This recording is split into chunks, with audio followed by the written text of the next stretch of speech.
They stand there, they check their magazine, they run to 10 feet, crouch, turn around, check their magazine, look up in the air, turn their head a little bit, run 10 feet, turn around, check their magazine, say something, turn around, walk backwards for 10 feet, crouch down, check their magazine. Yep. It's like, and then groundbreaking, realistic AI.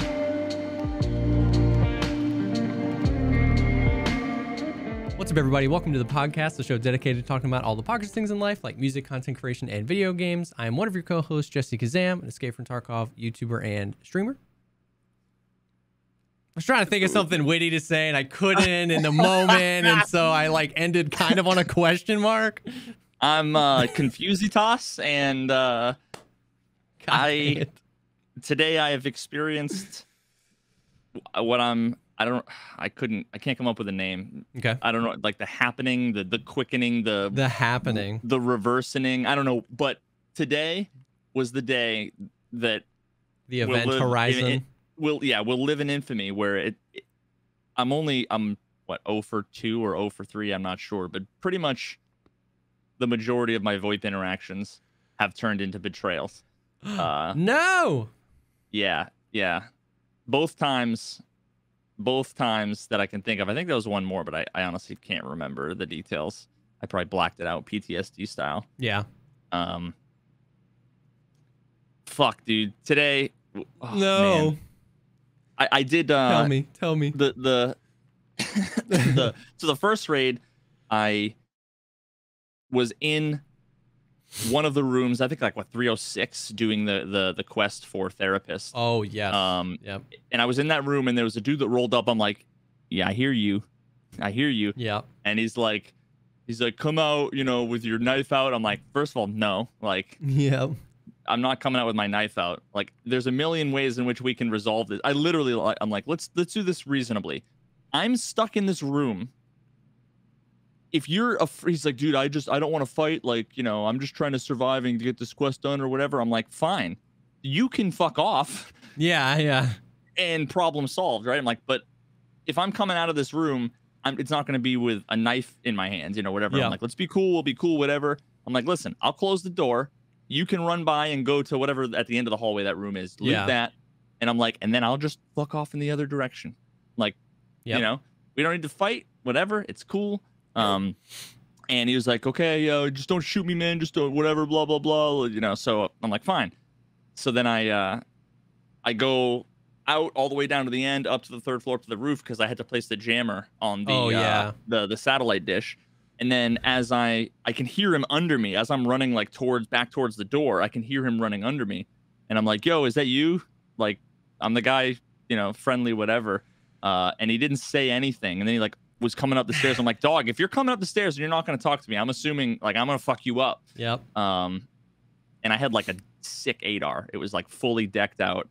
Yesterday I came across a genocide. It was a bunch of level 39s that were all dead except for one dude, and I killed him, and it was 12 corpses all fully kitted.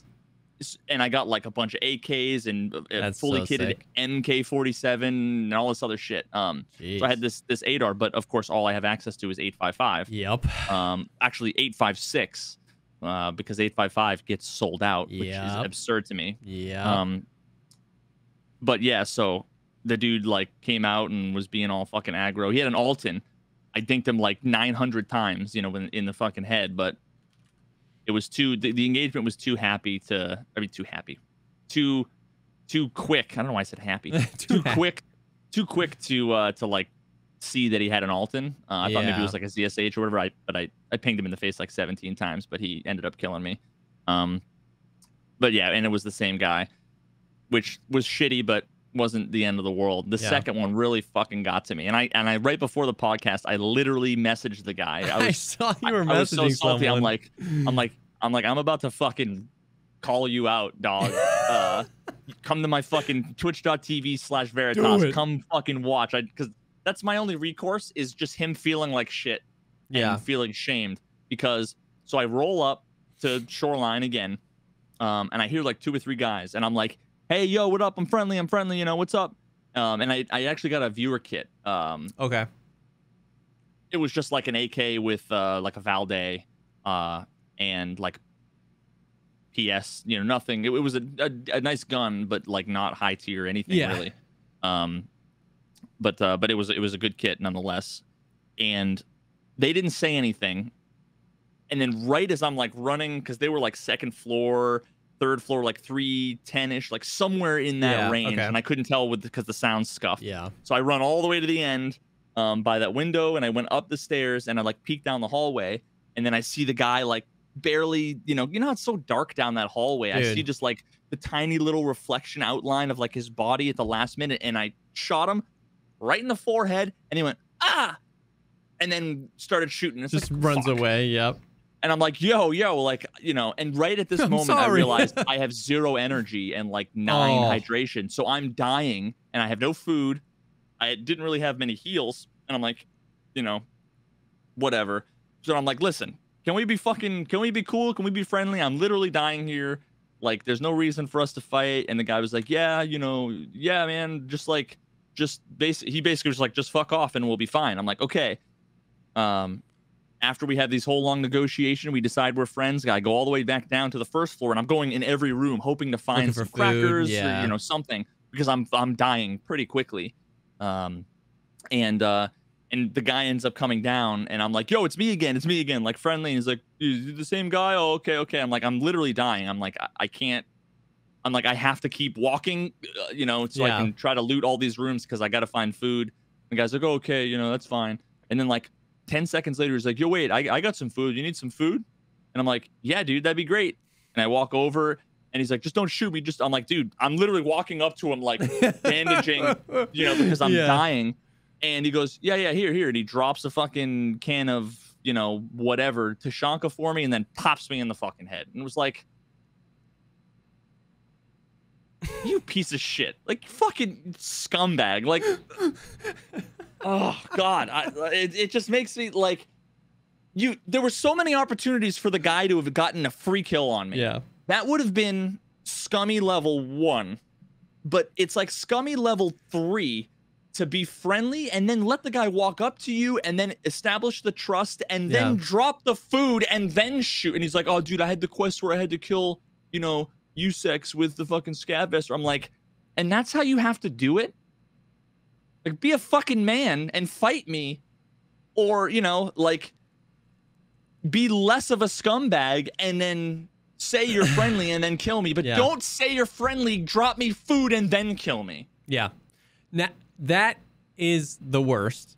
That is like super brutal, and I definitely agree that that's the highest level of scum. You know, scumbaggery is acknowledging that you're going to be friendly and then killing somebody. But I don't know.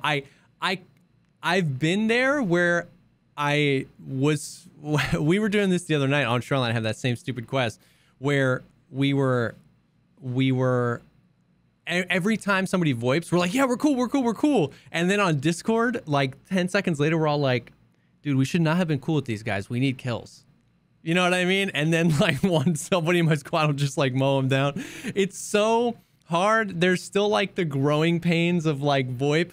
I think scumbaggery it should be a part of it, but it definitely feels really bad to get the acknowledgement that you're friendly. What I'm actually trying to do is be very intentional about not using the word friendly. If I'm on the fence, like if I was doing factory and we had some quests, I actually got not in a way that like makes me concerned, but I got a lot of hate on my most recent YouTube video. It was a highlight reel because it included a clip of you doing. Someone said something like, "Did you see Jesse's video where he did the same thing?" After I was like, "This piece of shit deserves to be tarred and feathered," and someone's like, Jesse did that, and I was like, "Oh, we're gonna have to talk." No, it wasn't. Listen, it's the nuance of what's different about it. Okay, I would agree. There's fucking nuance. There is nuance, and this was it. I hate with every fiber of my being. In my top 5 least favorite quests is getting headshots on PMC while having a tremor, because it's like when do you get a tremor? How long does the tremor last? You know what I mean? I hate that quest so much. There's a bunch of quests locked behind it. I never get it naturally because I suck at headshots. 80% of the people I kill in the thorax. People like you, Sealable, Desmond, all these guys like are headshot machines. I'll get them toes. I can't, I suck at that. I hate that quest. And so I was like, VoIP is going to make this easier. So we were running around and, my friend died. I killed a few people, thorax kills, and I heard somebody, and I think it was just me and him. And I never said, I was friendly. I never said, let's be cool. I said, what are you doing here? And he was like, I only need one more scav kill for a quest. And I was like, okay, let's go find you a scav. I was like, I was going to leave. Let's go find you a scav. So we're running around, and he sees a scav, and he kills the scav. And I was like, oh, are you good? You got it? And then I mowed him down in the face because I had a tremor and I got my quest. So I don't know, man. It's hard. It's like, I think there's nuance to me not saying I'm friendly, but just like, I could just kind of avoided that and saying like, let's go do a thing. But at the same time, it made me feel very dirty. I didn't like it, but I want there to be suspense. You know what I mean? There is no, I don't know. I feel, I mean, part of this feels like total bullshit, justification, but I definitely feel like there's a million different layers of justification. I think if someone's a hatchling, I think almost anything goes because like they have nothing to lose kind of thing. So that's when I feel like that's an example where you can kind of use them a little bit as like fodder, whether it's for content or for quests or whatever. Yeah. But there's just something about and like role playing is something that a lot of people were like kind of defending or hiding behind. Like, oh yeah, maybe he was just like role playing, but I feel like role playing requires more than being like, yeah, man, I'm friendly. Yeah. Like, and I mean, I honestly haven't thought much about this, so I don't know where you draw the line. If you have to use a funny character voice, now you're role playing, and you can, but like when there's the idea of, it's almost like breaking the fucking fourth wall or whatever, where when you're like, dude, I have to do Prapor's quest, please don't kill me. That's a human being in the real world talking to a human being in the real world. Yeah. But when you're like, hey, bear scum, fuck you, you're role playing now. Yeah. That's different than going up to somebody and saying fuck you in real life. You know what I mean? Yeah. Like there's nuance. What's happening is we're absolutely in the throes and in the waves of like right now, VoIP is like 89% dictated by the quests of the majority. Week 1, nobody was having bad experiences because everybody either had a gas analyzer, a flash drive, a shotgun, a 3M armor, a TAWS, all of this found in raid stuff you need. And everybody was cool because you wanted to get your initial survival rate up. You wanted to keep your gear.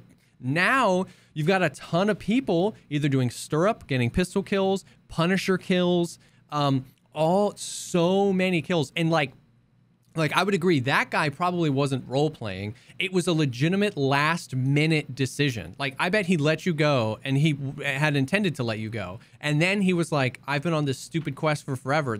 I said this out loud the other night on my stream. I was like, I'm never going to finish this stupid quest if I'm nice to everybody on VoIP. And I was like mad because I was nice to somebody and we let him go. And I was like, I need to get this stupid quest done. It's freaking holding me up from the rest of the Punisher series.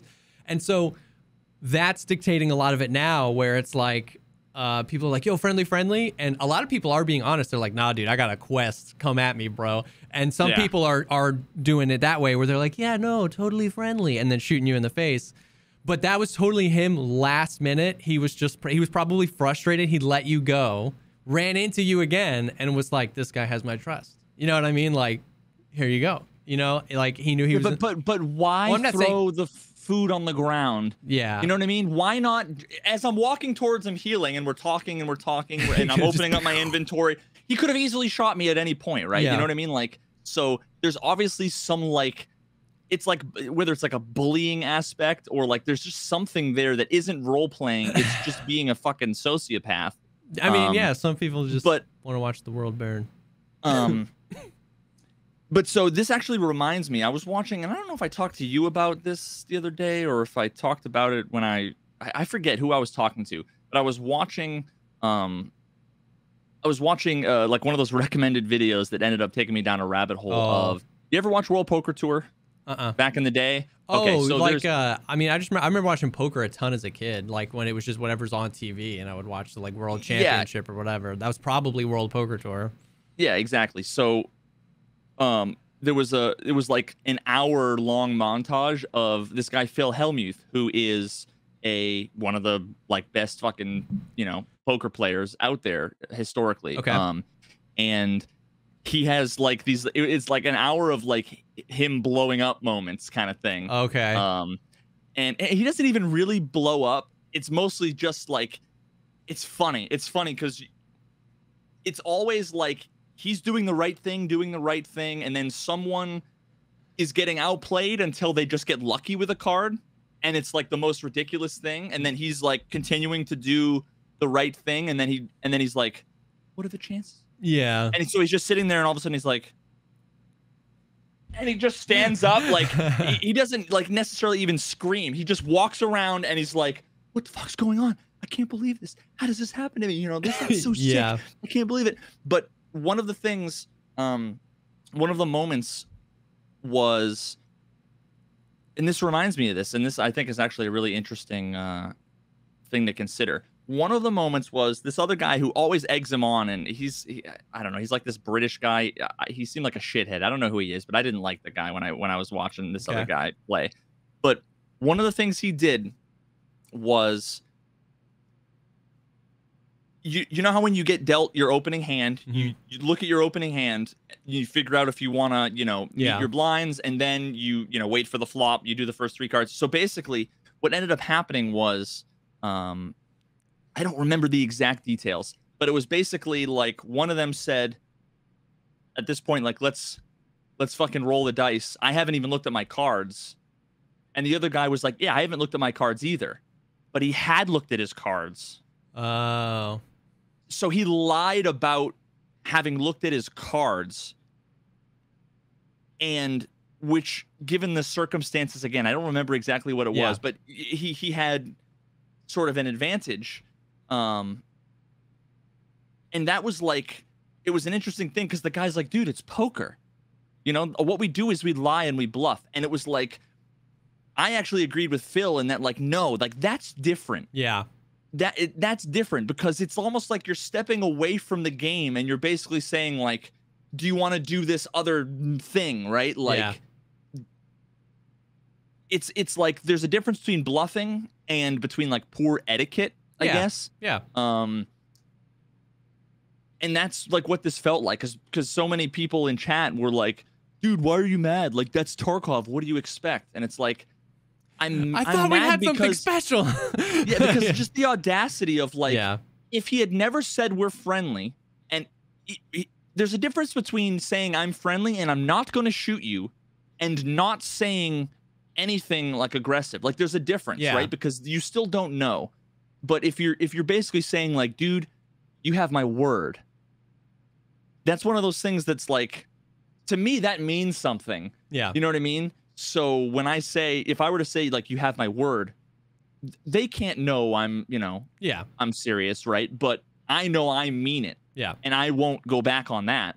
I totally get what you're saying. And like I said, it's totally scummy. Like, there's no way around it. I just think, it's just like scummy's a part of it. It's the same thing as like people who would wiggle at you on when you were scavs. Like, you'd wiggle, they'd wiggle, you'd go back to looting, and then they would shoot you. It's like, just fight me. You know what I mean? Like, if you didn't want to share, then just fight me.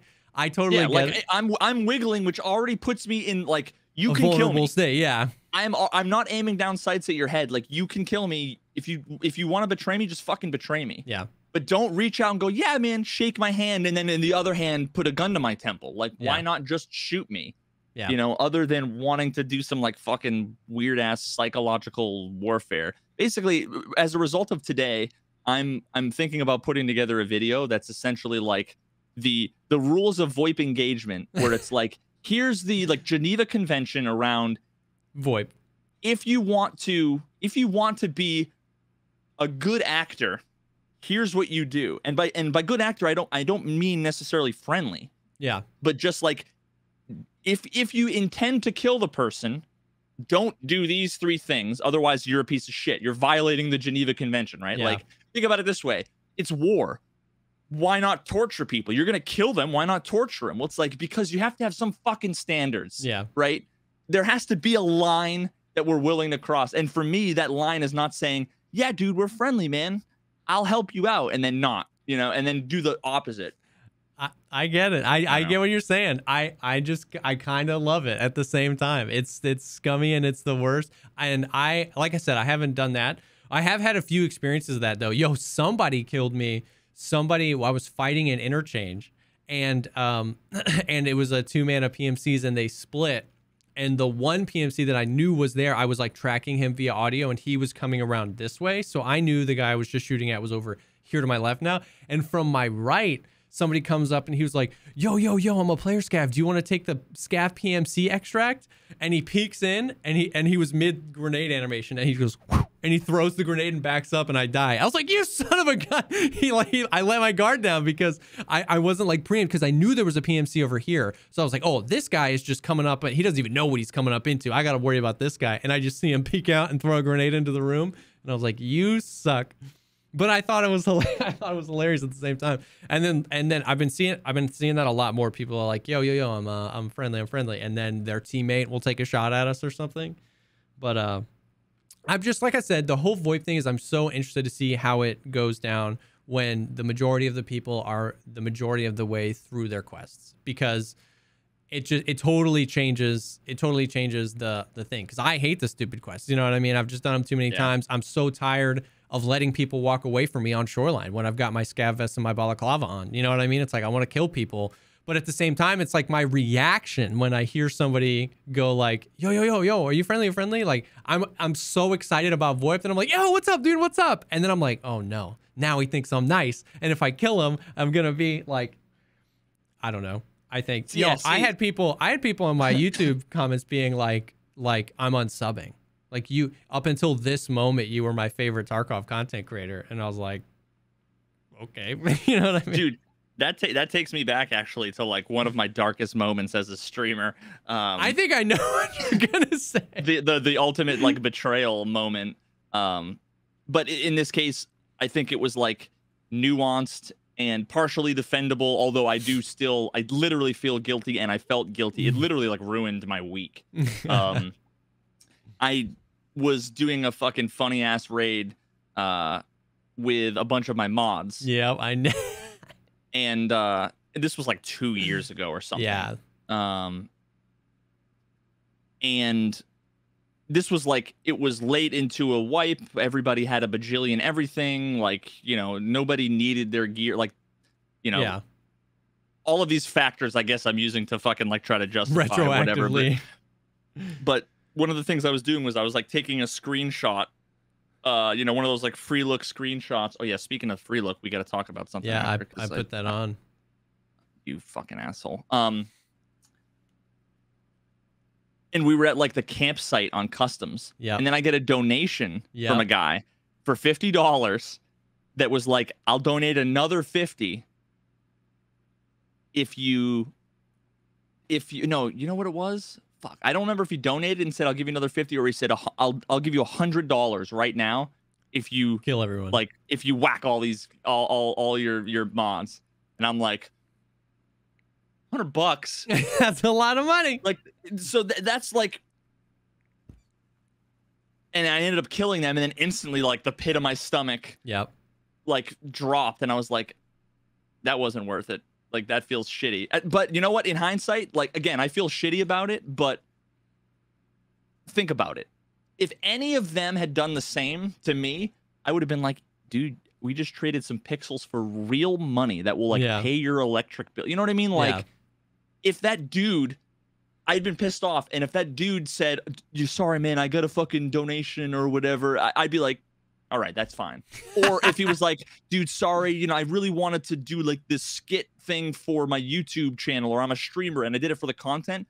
That to me is like much more towards justifying the betrayal. Yeah. But just doing it to get one tick of the 1 out of 12 of your quest is like not enough of a justification for me. Like you know, you got to get something more out of it than that. Yep. You're too good for us. You're too good for us. I get it. Like I said, I totally get it, and I hate dying that way too. And I'm not gonna play that way, but there's just like the knowing it's there keeps you on your toes. You know what I mean? Like some of my favorite, you know, DayZ videos were some pretty brutal betrayals and stuff too. And so I don't know. We'll see how it goes. Oh yeah, I did do that one. Somebody donated for me to kill Seal. Well, I didn't know. So I think it was a viewer kit. They gave me a cultist knife, and I literally didn't know how brutal those were. The poison was, and so someone's like, "I'll give $10 if you just hit Seal with it." I was like, "Yeah," and you lose like 6 health a second. Like you can't out heal it. It's like we have to go now, and I'm gonna die. Like, again, and I was like, "Oh no!" There's a million layers of justification there where it's your friend. It's not an instant death. Like, it's funny. Yeah. He probably didn't need the gear, didn't need the money. It was probably something to do. You know what I mean? Like, so you need to take everything in context. Sure. You know, in my opinion, with this stuff. Well, I guess you did message him. I was going to say just assume he was a streamer and he was doing it for the content, but I think you did message him and he just said he was doing it. I sent him a message. No, sorry. I sent him a friend request. I'm just going to pull up the fucking message right now. I sent him a friend request, and then I was like in a raid, and like an hour later I see, and he says, "Howdy, you should get your shit back, by the way," which, because it was a viewer kit, I'm not getting anything back. He said, "You shot first, and I needed the kill with scav vest and balaclava, so sorry, mate." And first of all, he's level 33, so it's like not like he's like struggling. It's not like, you know, the dude was like kidded out of his mind. And I shot first, hit him in the head, and had more shots that I could have taken, and said, "Can we be friendly?" You know? So I literally was like, why drop the food and debate me? Yeah, that's the question. Like, why not just kill me while I was fucking standing there out in the open saying I'm friendly, you know, healing? And I said, just saying, you made me and all of my viewers lose faith in humanity. To try to be like, slide the subtle thing in here, like, yeah, you didn't just kill a random. Everyone saw you. Everyone, you will be held accountable. And then I'm like, you should come by. And he says, on Twitch or what? I said, twitch.tv/Veritas. I'm just about to talk about you on my podcast. Yo, he could be here. He could be here, although you need to be like, have a fucking verified email account and phone number and wherever to chat in my chat. Yeah. So who knows? Well, other than VoIP betrayals and and that, how's the wiping going? Now that we've got like 10, 11 days into the wipe. It's been fine. Like, you know, I still think VoIP is a good feature. Oh yeah. Whether or not people betray is like a totally different question to whether or not people are going to be like TOS level, like that kind of toxic, which again, I don't think is going to be a thing, or ever would have. But I agree. But I mean, so what? There's VoIP, there's the new map, there's Inertia. So Inertia is one of those things that I've gotten used to at this point. It doesn't really make a huge difference. Inertia mixed with like the weight and stamina and everything make it so that there's just a whole lot of like walking out in the open, you know, like, which sucks. But we've talked about that before. But I will say the significant part of Inertia to me is that I feel like it makes a huge difference with me and the way that it feels to play. But I've never, ever been in a fight and recognized an enemy acted differently because of Inertia. I still get Jiggle Peek one-tapped. I still get like, there's no, like, I don't think combat is different. It's one of those things where it's like, you know, if you nerf the fucking gamma container or whatever, like, it doesn't affect anybody else but you. Like, it's a convenience thing, you know, like, I don't think it changes combat in a way, or at least it doesn't feel like it changes combat in a way that I enjoy. That's interesting. I feel like I have noticed it. I feel like I've noticed that you're in a stronger position holding an angle now. Some of my favorite PvP moments where I was like proudest of myself this wipe was when I manipulated the fact that I knew he was going to be moving and I wasn't going to be.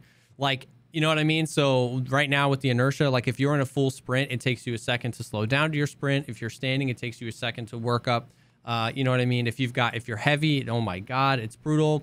Aiming while side strafing, the sway is increased. And so you can absolutely, and as but these are all things that you feel. Yeah, but I'm saying like you feel from the first person perspective, but like, are you saying that like you don't get, because I still get jiggle peek one tapped, I still get full strafe out one tapped. I feel like if I know that person is going to do that, I can win that fight because I can, like, I feel those things, but I use the fact that I feel those things to win more fights because I know they feel it. And if they're moving and I'm not, and I pre-fire and they pre-fire, I feel like I'm winning now. Of course, there's opportunities for them to get a lucky headshot, or when the like everything we've said before, if there was really bad desync, they could still get the headshot. If it's Tarkov, right? So every once in a while, they're actually going to hit the very first bullet out of their barrel into my head, no matter if I do all the same things.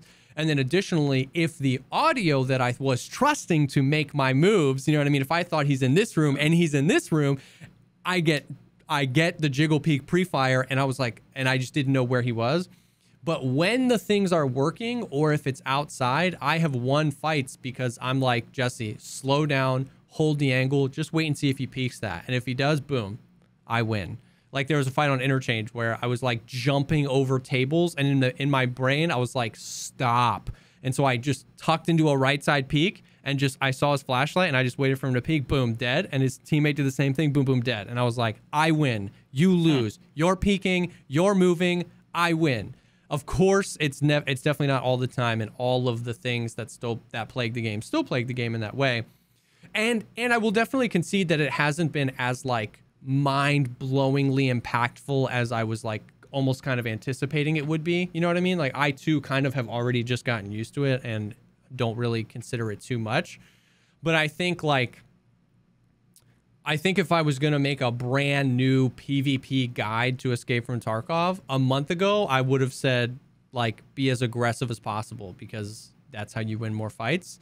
And right now I'd probably say like use as many of the resources that you have to hold angles and manipulate your enemy into moving. If you hold an angle for too long, they're just going to flank you and shoot you in the face. You know what I mean? Or if you're dumb, you know what I mean? Like if you just have bad positioning, there's a difference between bad positioning. And that's another thing. I think a lot of other people that get frustrated when, you know, the quote unquote Chads kill them is that they were just in a bad position and there's, you know, like an easy position to spot or shoot or something like that.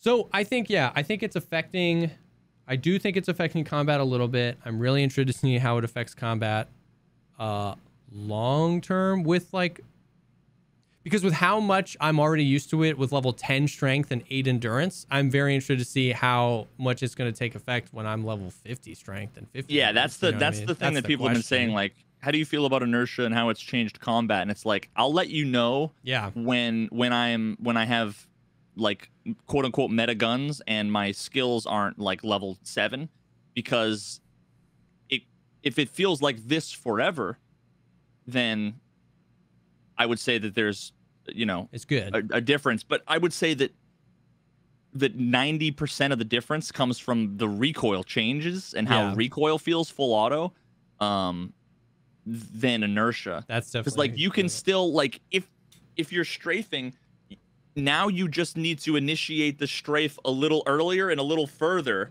and put the reticle at head level and just strafe, and you know, like you'll still have the same kind of effect of you are the one that is like you're the one that's responsible for initiating the it's almost like if you were in a drag race and it's like, okay, you get to start not based on a light, but it's when person A hits their gas pedal, person B is always at the disadvantage, right? Because they have to wait, whereas person A just gets to start. Yeah. I mean, that's how I look at like peaking. Yeah. Whether there's inertia or not. Yeah, now, exactly. You can't like jiggle peak. Yeah. So much, but although I did have the one fucking labs raid I did this week with the one labs card I got. I literally had saw this dude fucking running, jumping around with a pilgrim, and just I could tell he was fucking fully kitted. And I see him running, and then I go into like the server room, and I see him I'm looking up the stairs towards the door, and I see him run past the door, and I'm like, there's no way he doesn't. He was running, looking free look. I couldn't see, but I'm like, I know based on how he's playing, there's no way he didn't free look, instantly 180, come back the other way. I'm like, he's gonna free look, right? And all of a sudden you see, whoop, his head peeks over, and then he comes back like this, and then bang, I'm dead. He peeked through a fucking impact grenade, and it was like, I'm like, see, he peeked, and all of a sudden I was dead. And it was like, what the fuck? Yeah. It was such a busted. It was one of the few times I died where I'm like, ooh, that felt sketchy. And I'm like, maybe it's because it's labs and he's just a sweaty labs player, or whatever. Yeah. I definitely agree though that inertia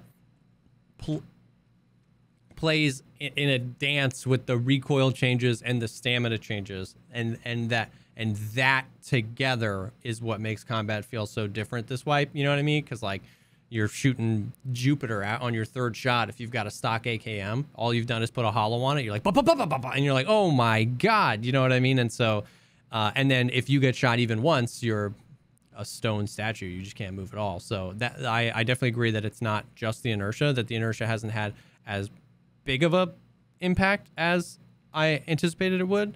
But I'm almost glad, because if it did have, if inertia was tuned up, and we got these recoil changes, and we got these stamina changes, people would hate it, and they would revolt, and he would have to reverse it. He would. So now I think if we're talking about, a whole symphony here of what needs to get dialed up, like we've talked about before, I say we dial back the stamina buffs, then maybe that gives us room to dial up something else. You know what I mean? Once again, the jury is still out on the recoil changes as well.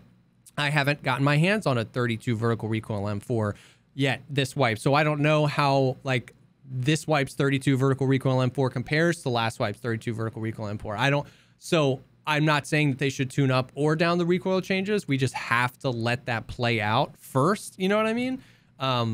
But yeah, it's all kind of all over the place. Yeah, and I talked to on the topic of the stamina stuff. I did talk to Nikita after, I think it was after the last podcast. Oh, okay. And I gave him a couple of clips of, I'm like, dude, this is why stamina burn is terrible. And one of the clips I had, I'm like, this clip right here shows, it's so funny because I play it for I play it for chat, I might have 300 people, and it's like, out of all the people that comment, 70% of the people that comment are like, dude, what do you expect? You fucked up there.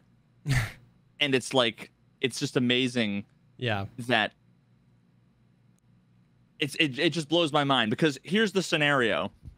I am a PMC, and I managed to get into one of the buildings on the Rogue. Oh, on Lighthouse. Okay. Lighthouse in one of the big, those buildings that just has, I don't know, a bunch of water filter. I don't know what the fuck is in there. But nobody saw me. I got in the building. Nobody saw me. Nobody heard me. Technically, quote unquote, nobody should have seen me. And I'm sitting there, and I'm creeping along, and there's no line of sight with anything. And all of a sudden I hear, bad guy over there. And it's like, what the fuck? And then I hear footsteps all around coming. It's like, nobody should have seen me, but the AI detects that I'm there. And then one fucking rolls up to me, and I'm using I think I had an AKM I had an ADAR. Okay. With trash ammo and iron sights, there's no muzzle piece, and it's got 10 round mags, and I got 8.55 or whatever, no FMJ. So, and I lean over and pop. I kill one of the guys. The other guy runs around the thing. I'm like, fuck. So I have to flank around. We're doing ring around the rosy on this little square thing in the middle. And I cross, and I look at him. I peek, and I go, bang, click, malfunction. and then I'm like, oh fuck, and because of inertia, I'm like, peek, bang, click, stuck out there. I have to go through the fucking, you know, clear the thing, and then all of a sudden, bang, bang, bang, he hits me 3 times. I have no stamina. I can't shoot. I can't run. I can't sneak. I can't, like, there's nothing I can do. Yeah. You know what I mean? Like, and I'm like, this is just an example of like 17 reasons why the AI is broken. Yeah. Why, and I'm not even saying get rid of malfunctions, but just combine the AI having wall hacks and fucking aimbot, combined with the fact that you are given, like, if you have a gun that isn't pristine, you have like really no control over it malfunctioning. I don't remember if it was a scav run or not now. I think, you know what? I think it was a scav run, because I won't run with like a fucking 40% ADAR. Yeah. For that reason. Yeah. But it's like, as a scav, what the fuck are you supposed to do? And then couple all of that with the inertia, and then with the stamina burn, it's like, you can't retreat. You can't, if I can't shoot, I can't run away, and I can't hide. What can I do? Like, what? I might as well watch a movie. Sure. Why do I have inputs and controls into this interactive medium that is a video game if I can't do any of the things, you know, like, dude, to be honest with you, especially if we're talking outdoor maps, woods, you know, shoreline isn't just the resort right now, because it's like early wipe and everybody's planting stuff in the markers. Right now, fights with PMCs feel way better than fights with AI. 100%, dude. Because AI, like, exactly, AI don't have inertia. They have wall hacks. They have amazing aim. They don't break their legs, and they don't malfunction. How come the scav with the 40% gun never malfunctions? But when I pick it up, the 3rd bullet, like, how sick would it have been? Like, even if you died in that raid later, how sick, like, how cool of an encounter would it have been if the opposite happened? Where, like, you peeked and maybe you ran out of ammo, and, like, a rogue peeked you, and it was like, bop, bop, bop, bop, bop, and you see the rogue clearing the jam. Oh, that would be so sick. You know what I mean? Because it's like, you're human too. Like, you worry about this stuff too, because their guns are low durability sometimes too. Like, everything that made, so it's like, we've talked a lot about how a lot of the features of Tarkov are like duct taped together. You know what I mean? Like MacGyvered together, and it still sometimes creates a really cool immersive experience by accident. And what happened was some of that came from the AI being crazy, because we could, you know what I mean, like, abuse movement mechanics. We could right side peek, we could free look and jump, we could freaking bunny hop, you know, we could full auto 60 round mags against scav bosses and never have to worry about malfunctioning, never have to worry about overheating. We can do all these things. And this update did an amazing job of in my opinion, grounding the player into the world, into the decisions this person would make, and making it feeling like a bulkier, chunkier thing. But the scavs are dialed to 11, because in order to create that experience, the scavs had to be hard. You know what I mean? They couldn't just be pushovers, or else we would have never died to Killa. We would have never died to Sniper Scav unless they gave them all superhuman powers.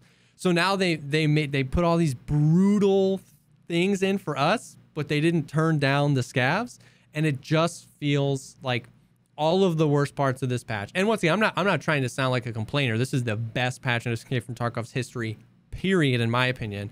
But everything that they did, we can circle jerk about all of the great things all day long, and everybody knows they're great. So it's worth talking about the things that need to change. Everything they did made interacting with the AI always feel worse, because they don't play by any of the same rules, and yeah, man, it just feels weird. It just feels. Dude, I gotta show you. I gotta show you a couple clips from. Before I do like the next history of Tarkov video, before I do any of the shit I've been working on, I've made up my mind that I'm doing another Getting Tarkoved video, and it's gonna be about designing like well-designed AI in video games. I already have like fucking 10 pages of notes, and I've been watching a whole bunch of shit. And so I got to show you some clips from there's a GDC, the Game Developer Conference, YouTube channel. You can watch this video. It's 30 minutes long, called "Modeling AI Perception and Awareness in Splinter Cell Blacklist." And there's a bunch of clips from that you can watch these two like 30-second clips, and if you're just a fucking brain dead dingus, you'll watch it and be like, "No, what, man? Well, I don't see." But if you pay attention to like the subtleties and the nuance, you will. After the podcast, I want you to watch these things, and then I want you to tell me how the next couple of days feel. Just pay attention to the way the AI behaves, and you are gonna be so fucking depressed because you're gonna realize that it's like, how do I even like describe? It's like if you look at a game like Splinter Cell Blacklist, which is like, you know, a game that fucking most people never played from 8 years ago or whatever. That's like a goddamn McLaren F1 car, and Escape from Tarkov's AI is like a balsa wood model car you put together with Elmer's glue. Yeah. But with the facade, but you take it and you throw it out of a fucking fighter jet, and everybody goes, "Wow, look how fast it's going that thing so is. fast." That's a great car," you know, and then it just fucking explodes on impact, and they don't see the nuance. That was a great analogy. No, it's a terrible analogy. I get it, and I totally want to watch the videos, and I agree, man. Like, and what this patch did was just expose more of it, because I'm frustrated or complaining about less things in the game. So more of them are centered around that. Like a lot of these other things that I was like excited about are great, or the other things I wanted in the game are great. But yeah, I find that 98% of everything I'm getting frustrated at in this patch is just AI and around AI. And like before, and some people are like, and it goes back to the thing where we'll probably get comments. Somebody might have even said in chat, I don't know, but it's just like, get good. You know what I mean? Like learn how to fight the AI, get good. I think that's the complete opposite, because if we have to figure out ways to cheese it, then it doesn't feel natural. You know what I mean? It's like, oh, well, you just need to learn that the rogues always move counterclockwise and their pathing is always going to be from here to here. And if you just wait here long enough, they'll walk right into you. You just get good at the game. It's like, you just proved to me even farther that the AI is bad. You know what I mean? Like if the only way to beat them is to just sit in one position and wait for them to walk directly in your crosshair because you just know that they will eventually, then that's not an immersive experience either. You know what I mean? So yeah. So I mean, like, think about when you're like in reserve, right? And you're like in a corner, you're healing or whatever, and you just shot a scav, and then all of a sudden another scav rolls up, comes around the corner, crouches, and fucking instantly kills you, right? Insta taps you, and it's like, I like, to anybody whose first conclusion when they see that is, wow, that was smart, aggressive, challenging, and great. I'm challenging anybody that's their gut reaction to take a step back and like think about it for any amount of time. Just go into reserve. Reserve's I think the best example. Go into reserve as a player scav and walk up to another AI scav and just watch them. You know what they do, dude? You know what they do? They literally will stand there and tell me if you can ever see what I'm about to explain to you and conclude, wow, this AI is smart, sophisticated, and like something that should be like rewarded, or not rewarded, but like held up on a pedestal. They stand there, they check their magazine, they run to 10 feet, crouch, turn around, check their magazine, look up in the air, turn their head a little bit, run 10 feet, turn around, check their magazine, say something, turn around, walk backwards for 10 feet, crouch down, check their magazine. It's like, and then groundbreaking, realistic AI. And then all of a sudden stand up and run, and then start spraying at, like, you're like looking at, there's nothing, and then all of a sudden you see like a PMC running up the stairs in a window 200 yards away, and it's like, they're challenging and sophisticated and smart. It's like, no, they're actually extremely dumb. Yeah. They have nowhere near anything that I would think is fair to call like decision making, strategic, like strategic decision making. They don't have the actual senses are not remotely modeled in any way that you could even say is like decent in any way. They like, again, and this video is a perfect example, and I'm going to go into details in my video when I talk about all this stuff, but like they see what they shouldn't see, they hear what they shouldn't hear. There's also another video by the Bungie devs about fucking Halo from like 15 years ago, and all of the shit that they talk about is, again, stuff from like decades ago that is not even remotely in Tarkov, around like the distinction between random and unpredictable and dynamic versus random chaos. Right? Like, you can make it so the AI will do a random one of 100 random things, and it's going to be unpredictable, but it's also going to be nonsensical. And it's bad game design for a bunch of reasons that I don't feel like detailing right here. And just because it's hard doesn't make it good. You know what I mean? In a game that like is supposed to be hard, just because it's hard doesn't make it good. And like you said, if you take a second to like kind of like do what you can to detach your camera, like you said, go into a scav raid and just watch. Because from the PMC's view, if you're new to the game and you were told this game was going to be hard and you just die out of nowhere, you're like, yo, the AI is crazy, man. It must have snuck up and ambushed me. But if you detach yourself and, you know, watch the AI, they're extremely dumb. But like I said, they needed to create that brand of it being a hard game. So they just dialed up weird things like accuracy and the ability to see through walls. And so they just win, even though they shouldn't win at all. And we're at a point where the rest of the game is maturing around. We're departing the AI. Like, you know what I mean? There used to be, it's like, yeah, the AI is bad, but we got other problems. You know what I mean? Have you seen these stutters recently? Like, but the game is so solid right now, and we've just left the AI behind. And when you see that, you're like, now if you've been playing for a long time, you're like offended. You're like, what? Like, no, this goes against everything now that the game is telling me. You know what I mean? Prepare, plan, move slowly, move intentionally, have good accuracy, have good positioning. The game is finally on its legs to tell me all that matters. And it doesn't matter. I mean, you remember when you used to scope in, if you put your voodoo crosshair on an AI, he would aggro on you? Like, yes, what? But I also don't know if that was the reason why he I like that. To me, that would actually take explicit programming that is like actually at a level of sophistication that I don't think they actually did. Yeah, but like that's still stupid.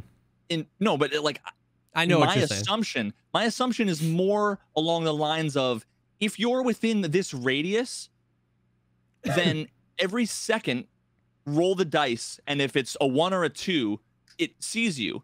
Yeah. And that would be a really stupid and naive and simplistic way of representing like vision and perception and peripheral vision and whatever. But if you were to aim, and it would take you 2 seconds to aim, 25% of the time they're going to aggro right when you're on their crosshair. So people would assume that they have like ESP, when really it's probably much more simple than that. So like, again, when you compare, you know, the way that Tarkov works with other games, you see like if there's a group of scavs standing there and you just like throw a grenade, even if like there's no line of sight, you throw the grenade, as soon as it leaves your hand, you will hear 5 scavs instantly yell and start running, which means their reaction has nothing to do with the sound or the vision of the grenade. It's directly connected to the matrix. They have all the information and they are reacting and they have access to it. Information that we don't have instantly. Where when you look at games like Blacklist, the way that their AI works is it literally has, they can figure out like they have literally like multiple cones of vision with different shapes that all like model peripheral vision. It knows about lighting. It knows about your body position. And if you're crouched in the dark behind a ledge, and it says that it's in the field of vision, the person isn't, but I can only see one bone of their character model structure that they've simplified, but they're in the dark and I don't have the flashlight pointing at them, so I don't see them. That's crazy. And then what happens is when one of the AI is suspicious about some noise, it then enters like suspicion mode, and it audibly, they call it barks.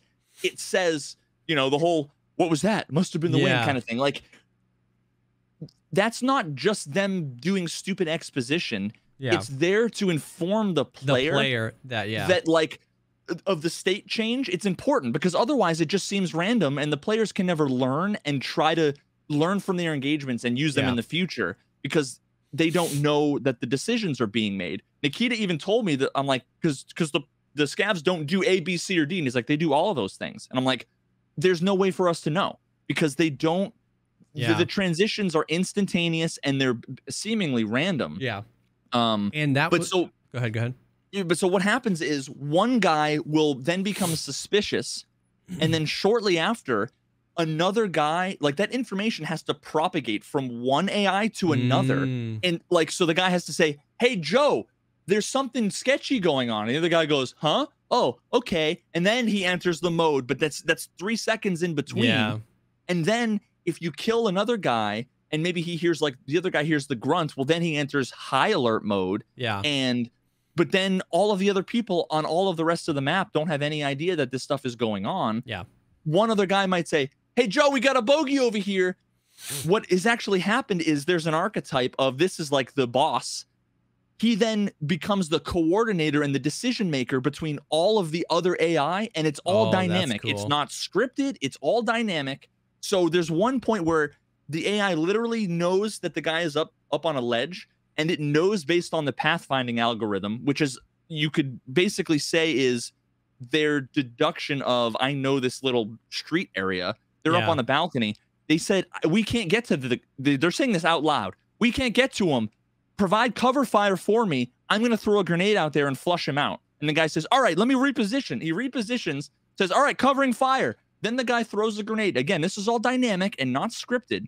That's crazy. So then when you throw the grenade, he jumps off the ledge, but in a way that they can't see. And then he flanks all the way around, creeps around, and the guys are still holding the fucking balcony. Like, did we get him? Is he up there? And you're behind him and they don't know. Yeah. In Tarkov, you would creep around and you'd be like, oh, this is some fucking Splinter Cell shit. And you'd peek and they'd already be aiming at you. Yeah. Yeah. Because they can't be fooled because they don't think. Yeah. They just react to data. Yeah. Oh God, sorry. I don't need to rant about this anymore. No, fuck me. It's I get it. And the grenade thing that you said is another perfect example of my whole the response shouldn't be get good, because like the grenade thing is a great example. You throw a grenade and there is no, like you said, there's no context. The AI doesn't care where the grenade lands. If they were in cover from grenade, it's just like they all in unison taunt and run. And like, it just doesn't feel good. You're just abusing that mechanic, and not abuse, like same thing before, not abuse in the sense like I do it all the time. When there's 4 rogues in there and they won't move, I throw a grenade because I know no matter where this grenade lands, I'm initiating their next phase of move. That's you getting good. Exactly. And I hate that. You know what I mean? It's just not, that's not learning them. You know what I mean? I mean, it's learning them, but it's just like learning how broken they are and just like using that to your advantage. So I completely agree. I don't know. I don't have the solution. I don't know the solution. I don't know how hard these things are to implement into an open world game, but I can't say all I want to talk to Nikita about is AI right now. Like, they are hitting, I went off on them. They're hitting home run after home run with all these features that they've been adding, and almost every single one is tainted by the current AI experience. You know what I mean? And not only that, but it's set up to be one of the coolest. Like, of course, I'd love if their AI was like S tier, industry leading, you know, Google quantum machine learning AI. Yeah, of course, that'd be freaking cool. But like B+ AI in Tarkov would make Tarkov 10 times more enjoyable, like amazing, because the way it's set up, right? Like scavs, the lore of the scavs are they're like citizens of Tarkov that stayed behind and took up arms, and then some of them organized and created these things and scav bosses and lieutenants and all that stuff.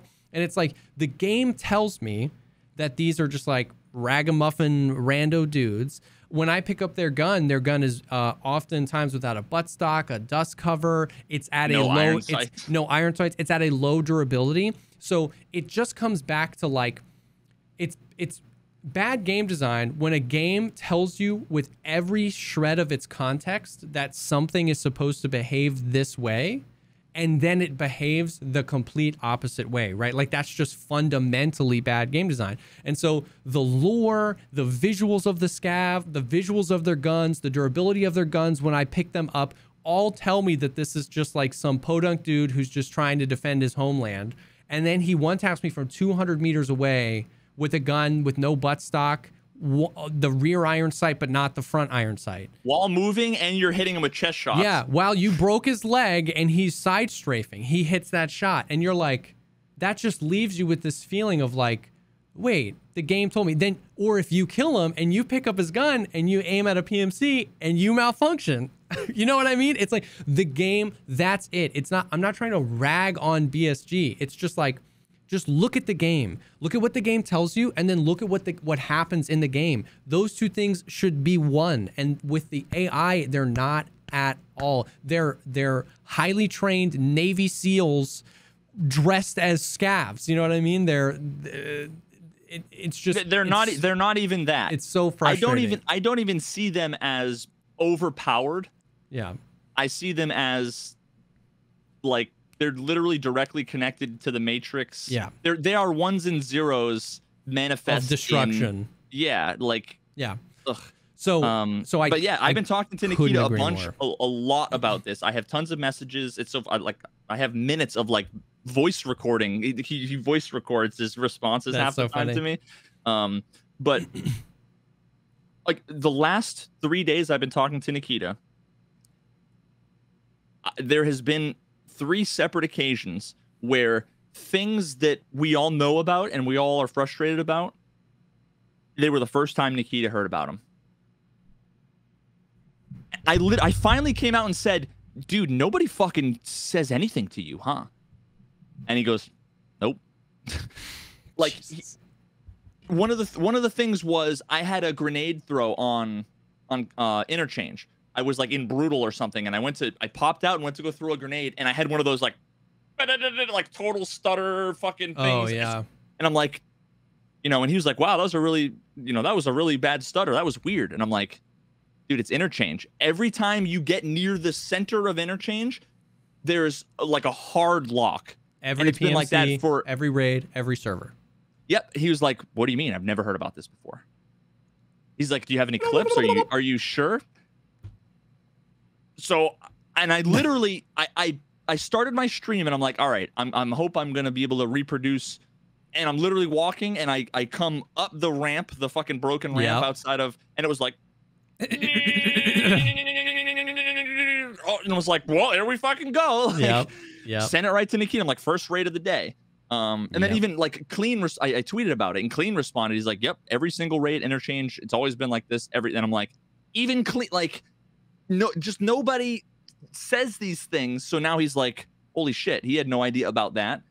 He was convinced that like the proning scavs weren't a thing. Literally 9 out of 10 scavs, just normal AI scavs. Insta-prone. They see you, insta-prone, shoot, stand up.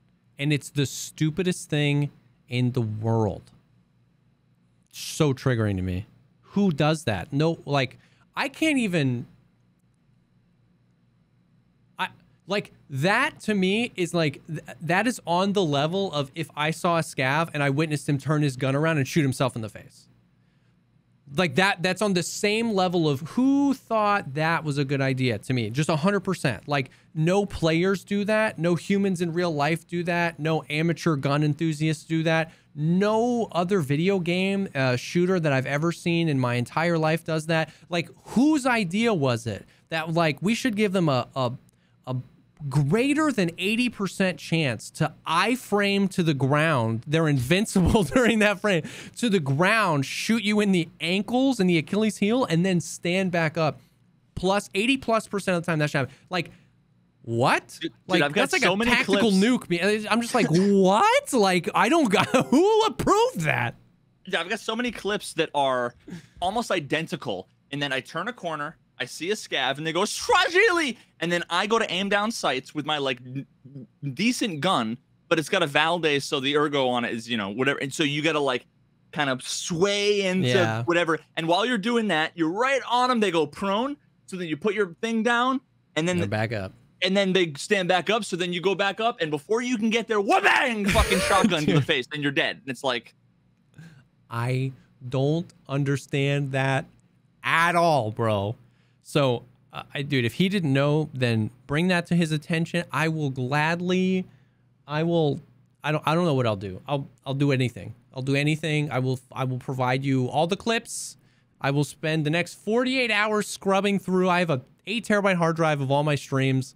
I will find the like if he needs information like that destroys me. And then I even told you last week on the patch notes, they were like fixing the instant crouch, and I was like, I've never seen that before, and it's every raid now. The instant crouch, that's like a literal iframe. I'm not even exaggerating. It's just like they just disappear and reappear crouched, and you're like, yeah, what? So I will say that that all of these clips, all these different things, I've been sending him tons of clips of all the different shitty scav behaviors, including tons of the rogues being completely and utterly busted. Again, people are like, I love the rogues. It's a nice challenge. It shouldn't be easy and farmable and whatever. It's like, but they also shouldn't insta grenade launcher you through a wall from 300 meters at nighttime when you peek 3 eyelashes over the corner. It's like, bang, bang, bang, bang, bang, bang, bang. Like, those are suppressive weapons. They're not snipers. You know what I mean? Especially when like their friends are literally like 20 feet over on the other side of the wall there. Yeah. And once again, and when I talk about why I love the Raiders is because I know that, I mean, the Rogues is because there's potential. Imagine you snipe one or you take a peek and then you basically hear that thing rev up like an engine. Like as he's swinging to you, maybe like if he's over there, like it's a 2-second swing for him to position, but he starts firing. So here you hear, and you hear those impacts getting close to you and you're like, no! Like, and if their accuracy is 10, it's like fucking 5%. Yes. And you get clipped in the leg, bro, and you're like, ah, like that would be so sick. Instead, it's literally bang, bang, you're dead from 300 meters away at nighttime. You know, so yeah, so basically, his response has been, and I've been sending him clips from these GDC things of all these, and he's like, that's really fucking cool. He's like, he's like, keep sending these things. I want you to keep sending me these things. They're great. Like, thank you. You know, there'll be times where I'll be like ranting and I'll be like salty or whatever. And then at the end, you know, I'll finally be like, you know, he'll be like, I sent them to the AI team, and I'll be like, all right, thanks. And he'll be like, no, thank you. And it's like, okay, like he like you, if you're, there's a chance that I like bitch about this stuff and give him the constructive feedback, and he goes, yeah, thanks, whatever, dude. And like, you know, but he wouldn't say like, no, thank you at the end of the, if he didn't care. So he clearly cares. Yeah. And I think he's clearly surprised. I mean, he literally says like, they told me they fixed this. Yeah. You know? So yeah. I mean, and that's all you can do. When you're the fucking boss, you can't for sure go and QA these things yourself. No way. You just have to take, like ultimately take people's word for it. Now, hopefully, with enough of these things that I've been sending him and you know, potentially some of the other sources of information he has, I don't know who or what or where, at some point he needs to start auditing the people who audit the things, you know? Yeah. So yeah, we'll see. One of the things he did do was he said he toned down the amount. He can't remove the stamina burn from getting shot, but he said, but I can reduce it. and he did reduce it, and it's still too much. It's still too much, yeah. Any you amount sent is me too that much. he turned it down like 3 or 4 days ago, and it's still too much. I like the ask for like we said, the ask for a completely redesigned AI is a high ask, and it's a time-consuming ask. It's the right ask because we want this game to be dope. He said that too. He's like, I would love to rewrite it from the beginning. It's a lot of work, blah, blah, blah, blah, blah. So what I said was just then make them fucking bad. Yeah, that's okay. That's what I was going to say. It's like, okay, I want to be like, Nikita, I understand that. Do it. You know, go back to the square one, rewrite your thing. In the meantime, make them bad. Like, is there an accuracy slider? Is there an accuracy slider for these? Can we reduce it by half, 70%, 80%? Dude, they're probably all circles with radiuses. I guarantee that's are you within the radius? Then I can hear you and see you. Are you within? Where when I shoot, I guarantee they're all fucking circles with radii. Yeah, but that's what I'm saying. Like the simplest thing would just be like tank their accuracy. If they can see me through walls, if they can see me through trees, if they can see me wherever, if their guns never jam, if they don't have inertia, make their accuracy terrible. I think he thinks that means they would never be a nuisance, and I think the players, like, I think if they tanked the accuracy of my guess is if they just made the accuracy absolutely terrible, the player base would respond with like, yo, like the AI feels better, like they must have redone it. Because it would make for a more fun experience getting shot in the leg and then getting shot in the stomach and then getting shot in the arm after, and between each of those shots were 10 misses from the scav. But because there's 5 scavs, or because it's scav boss, it's still a challenge, it's still frustrating. Or sniper scav, if you're in a PvP engagement and you start getting shot at by sniper scav, even if sniper scav missed every shot, it added an element of stress to your encounter instead of insta-killing you and you being mad you didn't get to fight the player. So I think the player base would think the AI is smarter if they made them less accurate. Well, maybe. I think that they would think they were better, but not smarter. Yeah, better, because there is a direct correlation between aggressiveness and smarts. Yeah. Where they think that they're like, people think that they're being like critical thinkers or they're being tactical. Yeah. when they make them more aggressive, and that's been demonstrated in like 100 game tests, alpha betas over the last 2 decades, that you just make them more aggressive. People equate that with intelligence, but I think people would think that they were better. Some people would be like, oh, you know, the game is more casual now, blah blah blah, whatever. But to me, and this is the argument that I made to him, was Tarkov. What makes Tarkov are the long drawn out engagements that almost always is PvP related, and that is made better. It's enhanced by being surrounded by a bunch of stormtroopers. Yes.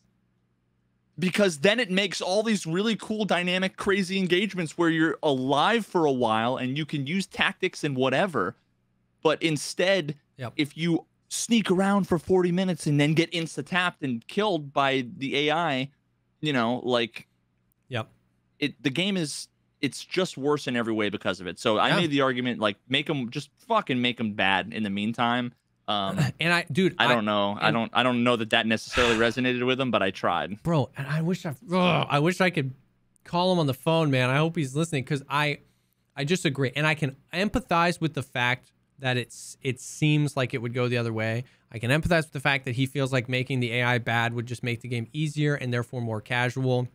But I completely agree with you. I couldn't agree more. Reducing the amount of times that you get absolutely bullcrap killed by a scav, reducing the amount of times the player feels like there was literally nothing they could do, reducing the amount of times that the player actually makes the right decision and dies anyway, increases the amount of times those players then get in PvP encounters and either win some crazy fight they'd never thought they would win, die to a player, and then can analyze what they did wrong. The players are getting more, like, it doesn't, I don't think it just one-to-one equates to like all those PMCs are now going to extract their raids, and that's a terrible thing. No, it's just I'm going to play more than 7 minutes of my raid and I might get into another fight, and that will be fun. You know what I mean? So I couldn't agree more with that. It's like, not as a long-term solution, right? Not as the permanent, this is what Escape from Tarkov should be solution. That is rewrite the AI. But temporarily to make the game more enjoyable at any level, whether you're casual or Chad, you play for 10 hours a week or 80 hours a week, is just make them worse. Make them a little worse, man. Ugh. Dude, I couldn't agree more. I've been like dreaming about encounters that you'd have with fucking scavs. Like, just let me paint the fucking picture. You're in the new gas station on customs, and you just fucking crept in the front, you know, and there's two scavs that are sitting on fucking picnic chairs, you know, with their AKs up against the side, and they're just talking to each other. And you know, they fucking sitting in their chair next to the fire barrel, just drinking vodka and whatever, hanging out, right? And you breach the door, and one of them flips off back the chair like, oh shit, grabs the gun, it goes click, and he's fucking messing with it while the other guy's like, oh shit, and runs behind cover and is just randomly popping off shots. Yes. And like, just the idea of being surprised and reacting to things in a realistic way, and like, that would be amazing. And it's not like, nobody would be like, oh, they're not challenging. Yeah. You know, one of the guys pops out and chucks a fucking vodka bottle at you and then runs away. Yeah. Because the gun was by the chair that he just fell over because you surprised him, and now he doesn't have access to the gun, right? Yep. Like, all of that shit is amazing. And then all of a sudden you see a PMC squad rolling up, and then they gun down the guy running away, and then they see all this commotion just happened. Yep. You know what I mean? Like, it'd be sick. It's a no-brainer. There's so many amazing fucking grunts and Halo. Exactly. You like, people are like, they think about complex interactions and behaviors. Look at fucking like Halo 2, where if you hop out of a fucking doorway or you come rolling in with the fucking, you know, warthog, and you'll see the little guys like, ah, and they'll start running away. You know, it's like, because they're fucking surprised. Yep.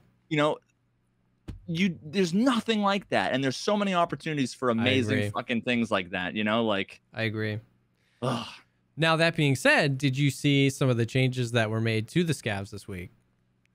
I've heard about them. Yeah. So there's 3. To me, they went from broken and busted, infuriating, to broken, busted, and infuriating. But now there's patch notes that says something changed.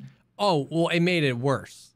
It made it worse, because it was like somebody was like, you know what would be really cool if our AI was perfect? This. And somebody was like, we should do that. You know what I mean? Like, so now there's like 3 tiers of AIs, and they have different health pools. Like a regular scav is 440 health. There's something in the middle, and in quote unquote impossible scav, it's not impossible, but has like 750 health. Just regular AI scavs are designated as, you know, easy, hard, or impossible, and they have different health pools. And I think it was data mined the sniper scav. The sniper scav radius, I think, was increased to 250 meters. So you can shoot you from 250 meters away. And I'm just like, wait, why? Like, I don't know. I don't know. I have no words. Yeah. I'm just flashing back to the moment where I was over on the train tracks, and Sniper Scav hit me in the leg, hit me in the leg, hit me in the leg, hit me in the leg. I'm like, just kill me! Yeah, because you can't run. I'm literally just, it's like a bad fucking dream. You know, the nightmares where it's like you're running through fucking quicksand? Yeah. It was like that, where I can't even, like, I was visually zigzagging. I was walking straight, and I was just doing this, because that was the only thing I could do to maybe make it harder to hit. But it was just like leg shot, leg shot, leg shot, leg shot, leg shot, leg shot, leg shot. Dude, I'm like, just fucking put me out of my misery. Veritas wakes up in the middle of the night, and his wife is like, babe, was it the sniper scav again? And Veritas is like, yes. I wake up, oh god. And my wife's wearing a fucking Yashanka. Yeah, she's like, and then I wake up again from the dream, like, oh god. Oh my god. Bro, you know what? Here we go. I'm going to fix it. If he can't remove the stamina burn, Like is that correct? He said to you he can't remove that. I don't understand. That's what he said, right? Okay. Yep. Then I mean, I can teach him how to comment out code, but yeah, dude, make kidding. One of the most underutilized stimulants in the game, adrenaline, instantly refill your stamina bar, or refill it over the course of 1 to 2 seconds. Give me that at least, right? It's not the perfect solution, but it is literally called adrenaline. Nobody uses it because it's not that good of a healer, and Propital and ETG are better. And it only lasts like 60 seconds already as a stim. All the effects only last 60 seconds. Let me hit an adrenaline. Over the next 2 seconds, my stamina bar will go from 0 to 100. If I get shot, then it goes from 0 to 75. If I get shot again, it goes from 0 to 50. But it's still going the right direction, and then I can move. Yeah, I mean, it gives you plus 10, what is that, plus 10 levels for a minute. But again, all that does... Yeah, strength and endurance. It doesn't... It's the difference between 2 shots to empty your stamina bar and 2.3 shots to empty your stamina bar. It's still 2 shots. The game still rounds it to 2 shots. It heals you at 4 health per second for 60 seconds, or for 15 seconds, because it's 60 total plus health. 4 for 15. So like an ETG heals you at 6.5 health for 60 seconds, so it heals you way more. A Propital heals you at 1 health per second for 300 seconds. So it's like not the best healer. The strength and endurance buffs aren't that good. And it just kind of sits there. You know why else that would be sick? Because there's an injector case in the game. So now there's a reason you can go barter for the injector case, and you could keep an adrenaline on you. You don't have to. Although you can't hotkey the adrenaline case, which usually, like you don't. In the cases where stamina burn gets me killed, I don't know. There are some cases where it would make a difference, but most cases, I think, I don't have enough time to hit tab, double click on the thing, right click and hit use and have that save me. I think it's 50-50. I think it's 50-50. I've been in encounters where I'm getting shot at, and during me getting shot at, I open my freaking golden star and I rub my lips because I'm hoping it's the pain kill, and then I put it away and I try to run and I still can't run. It's like that long. But secondly, if you kept... Okay, so once again, what would happen is the meta would be Propital would go in the injector case, and adrenaline would be the new Propital, because adrenaline is a painkiller, but only for 60 seconds. The Propital is one for 300 seconds. 60 seconds is enough to get out of this engagement, especially if it's giving me stamina, and get to cover. And then I can like assess my medical needs in order. But the adrenaline would be the new Propital, because it would give you stamina and be a painkiller for just 60 seconds, and it would get you where you need to go. It would... It's once again a freaking the wrong way to fix the problem. But if you're telling me you can't get rid of the stamina burn, and if you're telling me that the AI is going to be able to shoot me from 250 meters away with perfect accuracy, then give the player at least something they can do about it. I wonder if it's literally called adrenaline.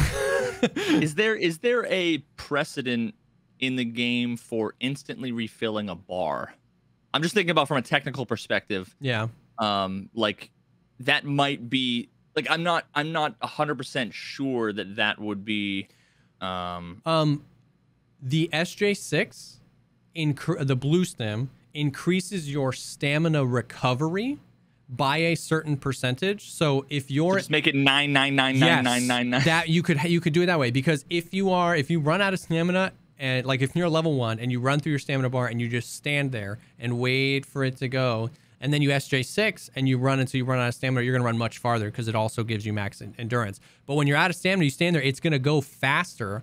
So just do that like times3, right? So it just goes, now that would be easier to make the regain. Yeah. So so the stim would say stamina recovery plus 999% for 3 seconds. You know what I mean? And it would just give me that in addition. You could get rid of the healing if you wanted to, but that in addition with some sort of painkiller effect, a 30 or 60 second painkiller effect.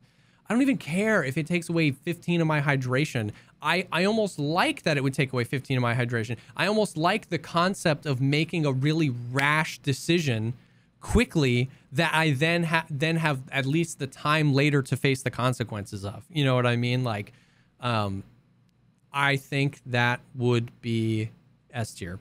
because it would help so much with that. And here's a crazy idea.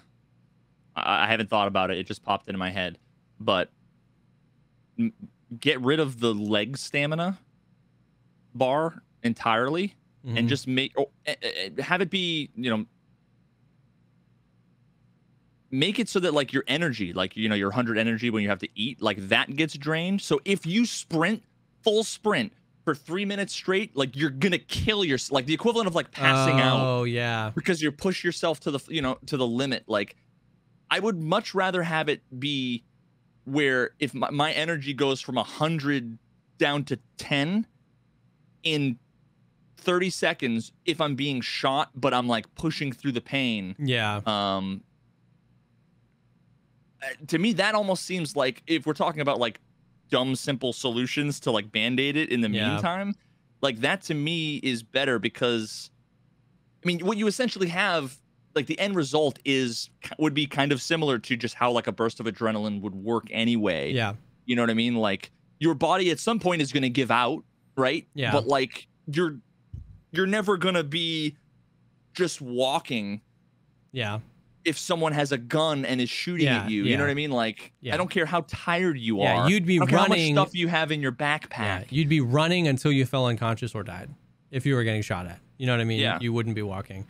I don't know. So if you're out of stamina and you keep running and you keep running and you keep running and you keep running and you keep running, you're literally your fucking health is 440, 430, 420. So then if you're more likely to get one shot after that because your health is actually depleting. I think that's the more elegant solution if the AI is working, because you would just run around the corner, get Shlojiwe drop shotted by a Taz scav from 200 meters. You'd get away from the sniper scav and you would get aimbotted by something else. You know what I mean? Like, I think just giving me, like, once again, I like that idea. I like the correlation, because I like that food and water are becoming a part of the game. Like, I've been doing a lot of raids where I'm in till like 9 minutes and it's like, I gotta eat, you know what I mean, or else I'm gonna die. I get betrayed, and that wouldn't have happened had I looked at my energy and had fucking food. So like, I like that's becoming more a part of the game, and I think in the future, features like that tap into that a little bit more, I think would make sense and be fun. But like, I think, I don't know anything about code, but I feel like adding that to the adrenaline, just like stamina recovery plus 999% for 3 seconds, bro, or 5 seconds. I feel like that could take an intern more than 10 minutes to code. I mean, that would be my assessment as well. That seems like a pretty. Is there like a single con to that? So. No, if it's something that gives you a pretty epic hit to your energy and hydration, and it only lasts for 5 seconds or whatever, it's not going to be what we would be worried about with something like this is that if you're like a rich Chad, that you would fill up your bag with these things, and it would be like, you know how people blue stim and just run to shoreline, like the resort. It would be the meta, but it's like, if it was how you described, you would have to take the stim, run for 5 seconds, eat 3 fucking MREs, and then pop another one, run for 5 seconds.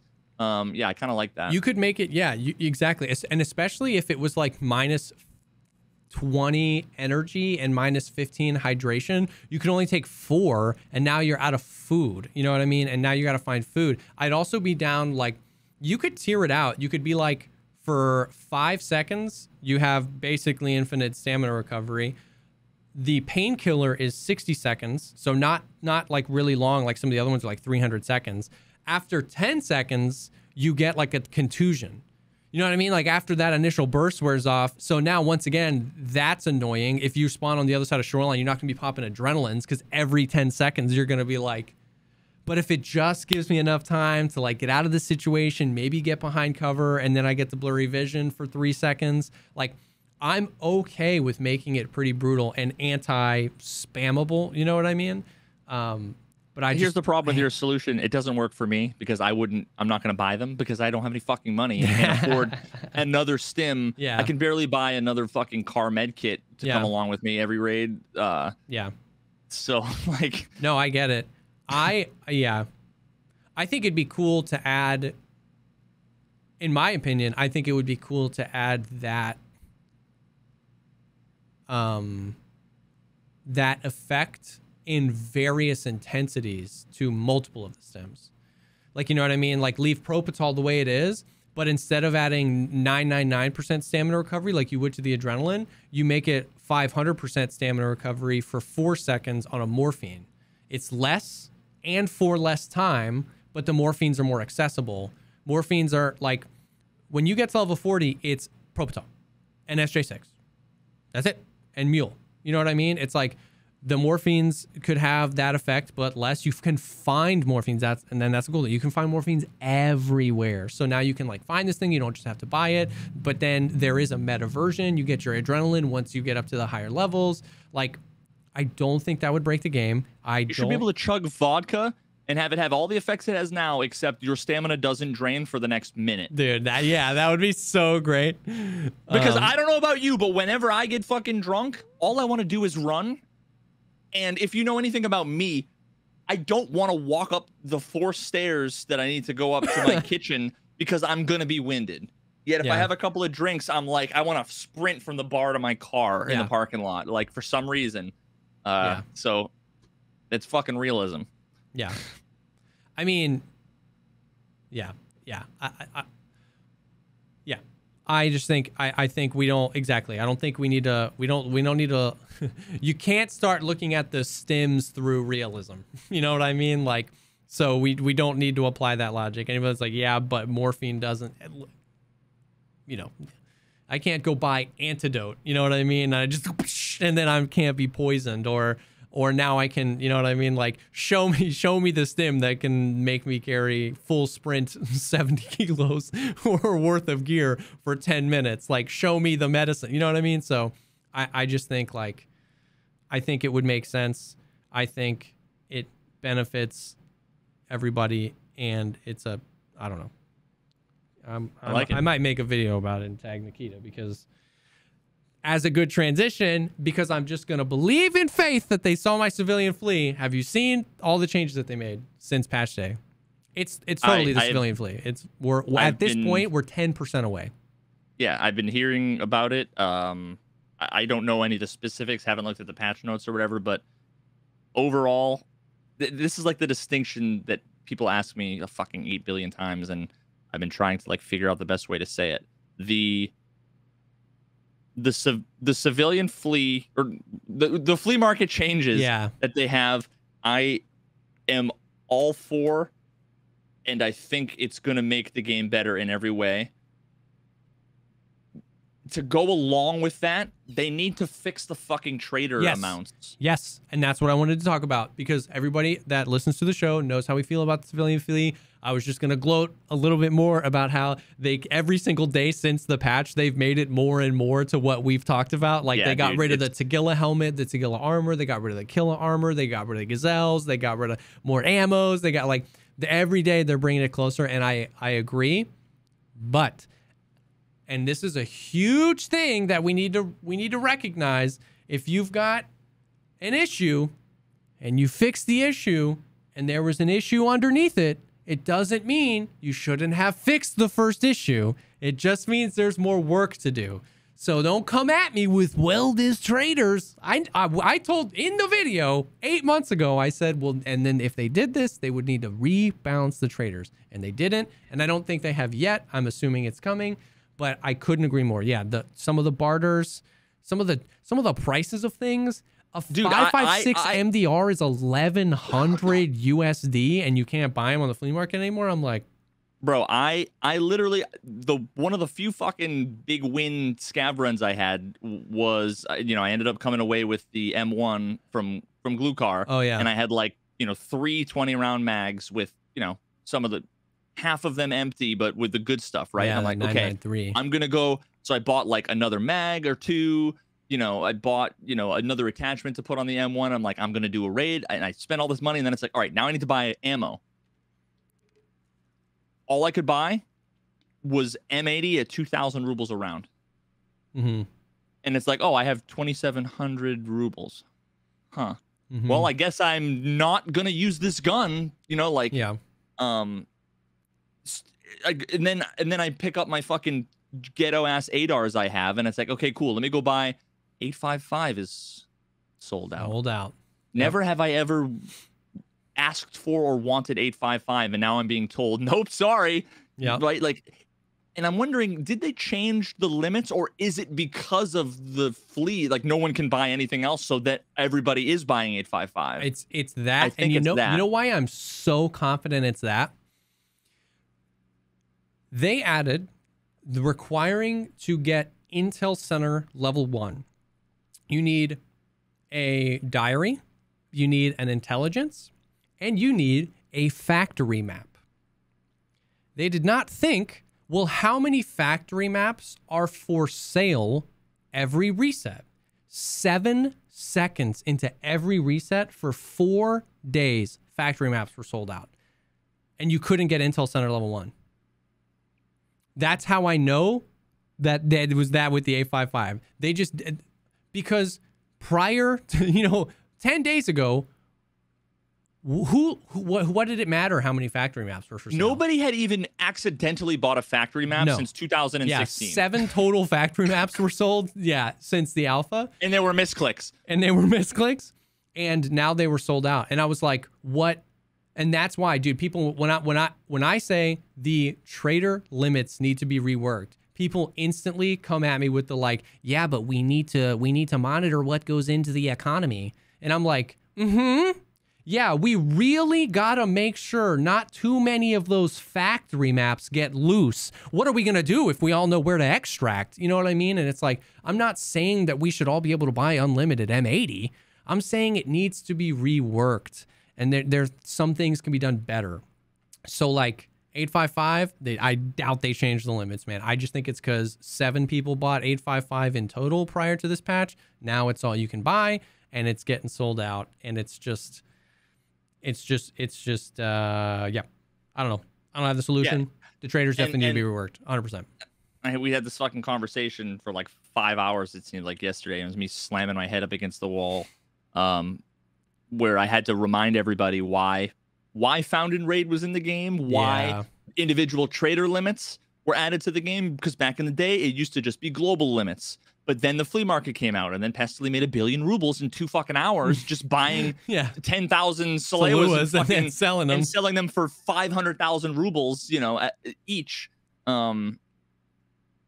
So all of the changes are going to be fantastic. It's a little bit painful right now just because they need to fix the other shit, but that's not the flea market restrictions problem. Exactly. That's just them being, whoever makes these fucking decisions is just so disconnected from the day-to-day of playing the game that, Yeah, 100%. So, and that's a great way to put it. The flea market changes are awesome. It's revealed other things that need to be reworked, and I don't think anybody just wants an unlimited amount of M80 entering the economy. I don't think anybody wants it to where like everybody can buy 100,000 M80. There's no global limits. There's no trader limits. We're just saying the system needs to be reworked a little bit. If there was no limit on M80, tell me what the problem is. I mean, it's just nobody would use anything else. Bullshit. Well, nobody would use anything. Nobody would buy anything else. Like you could make an argument that like you had to buy that's how it 856 because 855 was sold out. You had to change your plans. Maybe you use a different gun. And but wasn't that not how it was last wipe? There was no limit on M80. I mean, there was, but it never ran out. So why was not everybody using M80? Well, because you could buy the other stuff on the flea. M80 is now the most accessible. So it's going to be the most used. So if you got to level 4 Peacekeeper and M61 had a limit of 40, you buy your 40 rounds. M62 has a limit of 80 rounds, you buy your 80 rounds. But now the alternative is you don't use the caliber. Yeah, no, once again, if you can't buy shit on the flea and you can't buy shit from traders, then you don't get to use the guns. I'm not saying it's right or wrong. I'm just saying that it's and it depends on what we're talking about. Are you talking about getting rid of global limits or getting rid of personal limits? I guess I'm not talking about either of those. Okay. I'm saying why, like, imagine we took out the limits. What's the problem? Like, what are people afraid of? Yeah. What purpose does the limit serve now? When you can buy them from traders and then flip them on the flea for people that didn't have access to items that were locked behind trader levels, the limits made sense. Well, but now that you can't do that, what is the problem with making one base caliber unlimited? M80 is unlimited. There we go. 855 is unlimited. PST is unlimited. I'm with you there. I'm with you there. I think, okay, I was confused because I was like, yeah, if you're talking about why should we have any trade limits at all as long as the flea market thing, well then, Chatty McChatterson is going to buy 2,000 rounds of M61 because he's going to be able to afford it. But if we're talking, okay, never mind. Sorry. But if we're talking about what you're talking about, where we keep like a base, a level 1 round, 7.62 PS, 5.45 PP or something like that, at PST, M80. If we're talking about that, we're talking about keeping a common caliber at full, stock. I'm okay with that because that's not an ammo I'm worried about, flooding the economy. But I'm not saying I've thought it through extremely, but I can understand why I wouldn't want an unlimited purchase amount of M61 because it's just like the Chad would buy 400, he's going to buy 200 rounds a raid. And so every time he dies, that's just like, he's just pumping more into everybody else's hands. And there's not one Chad, there's thousands of Chads. And it's just like everybody, it's like, it would essentially become the same thing that happened when every other round of 5.45 ammo was BT. The first 7 days of the wipe, all anybody was using was BT, which is like the third best round because it was just all over the place. It was everywhere. Mm-hmm. Like, you know what I mean? So that it would take longer to get there, but we would just end up there with them, by the time 2 months into a wipe, everybody would just be recycling these millions of rounds of M61 around, you know what I mean? Yeah, so I guess it makes more sense because it seems like the common opinion for most people is that, M80 is the fucking greatest thing since sliced bread, which go from 6 months I know from now all the way why back are you and using M80? It's so bad. all I ever got asked is why am I using the pleb fucking poor man's fucking food stamp M80 round, and now everybody's like, M80 is the fucking it's a goddamn nuclear bomb, and it needs to be limited. Fucking nerf and fine, I accept that, and I'm fine with a limit, but just I feel like the limit for a round like M80, even as it is today, it should be enough to do 5 good raids of emptying 2 or 3 magazines of this stuff a day. Make the limit fucking, if we're talking 3 hours, make it like 300 or 400. Now there's a personal limit, so it's not infinite, but you're not punished by the traders reset at 6 o'clock and you got home from work at 6:30 and you just don't get to use the fucking guns you have unless you use, whatever janky shit you get from the player scav fucking hunter veppers. Yeah, like it's. No, I agree. There's no reason why I think M80 should be essentially fucking impossible to buy so often. And I agree. I don't know what the best way to go about it is, but you're absolutely right. Like the what's frustrating about the whole conversation is how thin the logic is. You know what I mean? And it's exactly that. It's like, M80 is now a nuclear bomb, and last week it was the poor man's round. It's the same thing we've talked about before, where it's like the popularity of a gun is often 1-to-1 correlated with its overpoweredness, and that I think is like just doesn't tell the whole story. And we talked about this I think 2 weeks ago, where like the Val was one of the perfect examples. Exactly. It was SP5 has like 5 or 6 more damage and 1 less pen than 9mm PBP, which is the 7 and 3 or whatever, the best 9mm. SP5 is a better round, I would say, pretty confidently, because it's only sacrificing 1 pen for like 6 or 7 more damage. SP5 is purchasable in unlimited quantities for 250 rubles a round, and 7 and 31 was 3,000 rubles a round on the flame, because the Vector's more popular. Yeah. So when I see that, I'm like, okay, whoever's making these decisions is reacting to the popularity contest and not looking at the data of, they're looking at the data of what's being used in the game. They're not looking at like, this change will affect this tier equally across the board. You know what I mean? They're not looking at the whole picture. They're just looking at the popularity contest. You know, last wipe was in the middle. 2 wipes ago, everybody started with the Christmas gift of like 900 7.62 BP rounds, and that was awful. Last wipe, we didn't, but they added the mutant. And because the mutant was new and everybody wanted to use the mutant, everybody was crafting and buying 7.62 BP. And then last wipe, everybody's saying 7.62 BP is overpowered. And the stats for 7.62 BP have been the same since I started playing the game. And it's just as available. It's actually more available than it was, because you can craft in the hideout and stuff like that. So it's like, it's weird. It's just all weird. It's a tangled mess for sure. Yeah, I just hate when, like, here's the thing. Here's the way I look at it. People are like, oh, well, you know, M80 shouldn't be the base round. Like fucking garbage A, B, C, D, E, F, G, whatever the fuck it's called, you know, that you get in like your Vep or Hunter Scav raids that you get from Jaeger. Like, that should be the base round. If that's the base round that's unlimited, nobody will ever use a FAL or any of the fucking 308 guns. Nobody will use it unless they have a bajillion rubles and they can go spend infinite money on the 2,000 ruble around M80, you know, or whatever. Yeah. Because it's just not, it's not worth having a kitted out fucking 308 DMR and using trash tier ammo to go along with it, because the guns are expensive and their recoil is crazy high and they aren't cheap to mod. So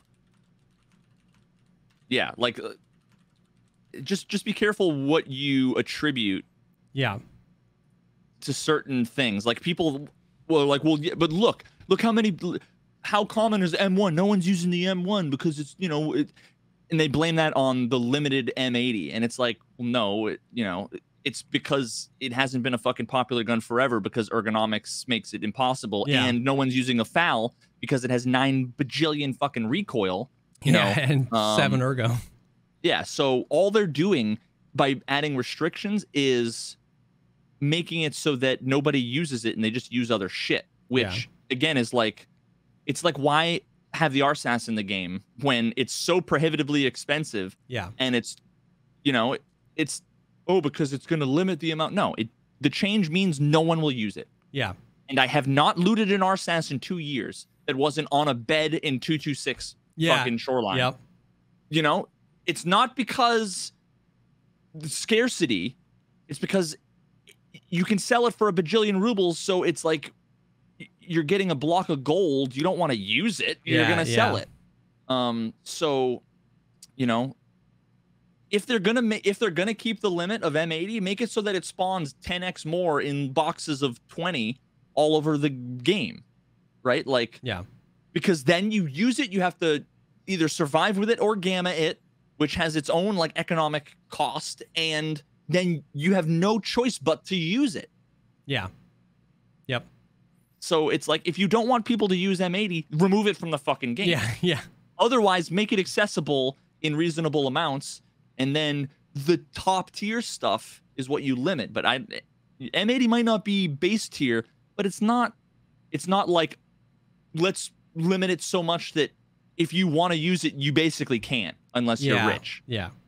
It doesn't warrant that much of a, you know, a limit. Yeah, no, I mean, I completely agree. And it's hard to find that middle ground as far as like wanting to limit it, but wanting it to be accessible enough. And then that also comes into play with like how good of a round it is. Are we talking M61? Are we talking M80? I totally agree. It's hard, but But yeah, I just hate the game of like, you have 2 minutes after the trader resets, and if you miss that, you're done. You just can't buy anything. You know what I mean? And it's just, yeah, I don't know. I lose that game every time because I've never looked at the fucking trader resets. Like, the only time I ever have looked at trader resets in years is when I want to buy a labs card. Didn't want to spend a bajillion rubles on it back, you know, 1 or 2 wipes ago.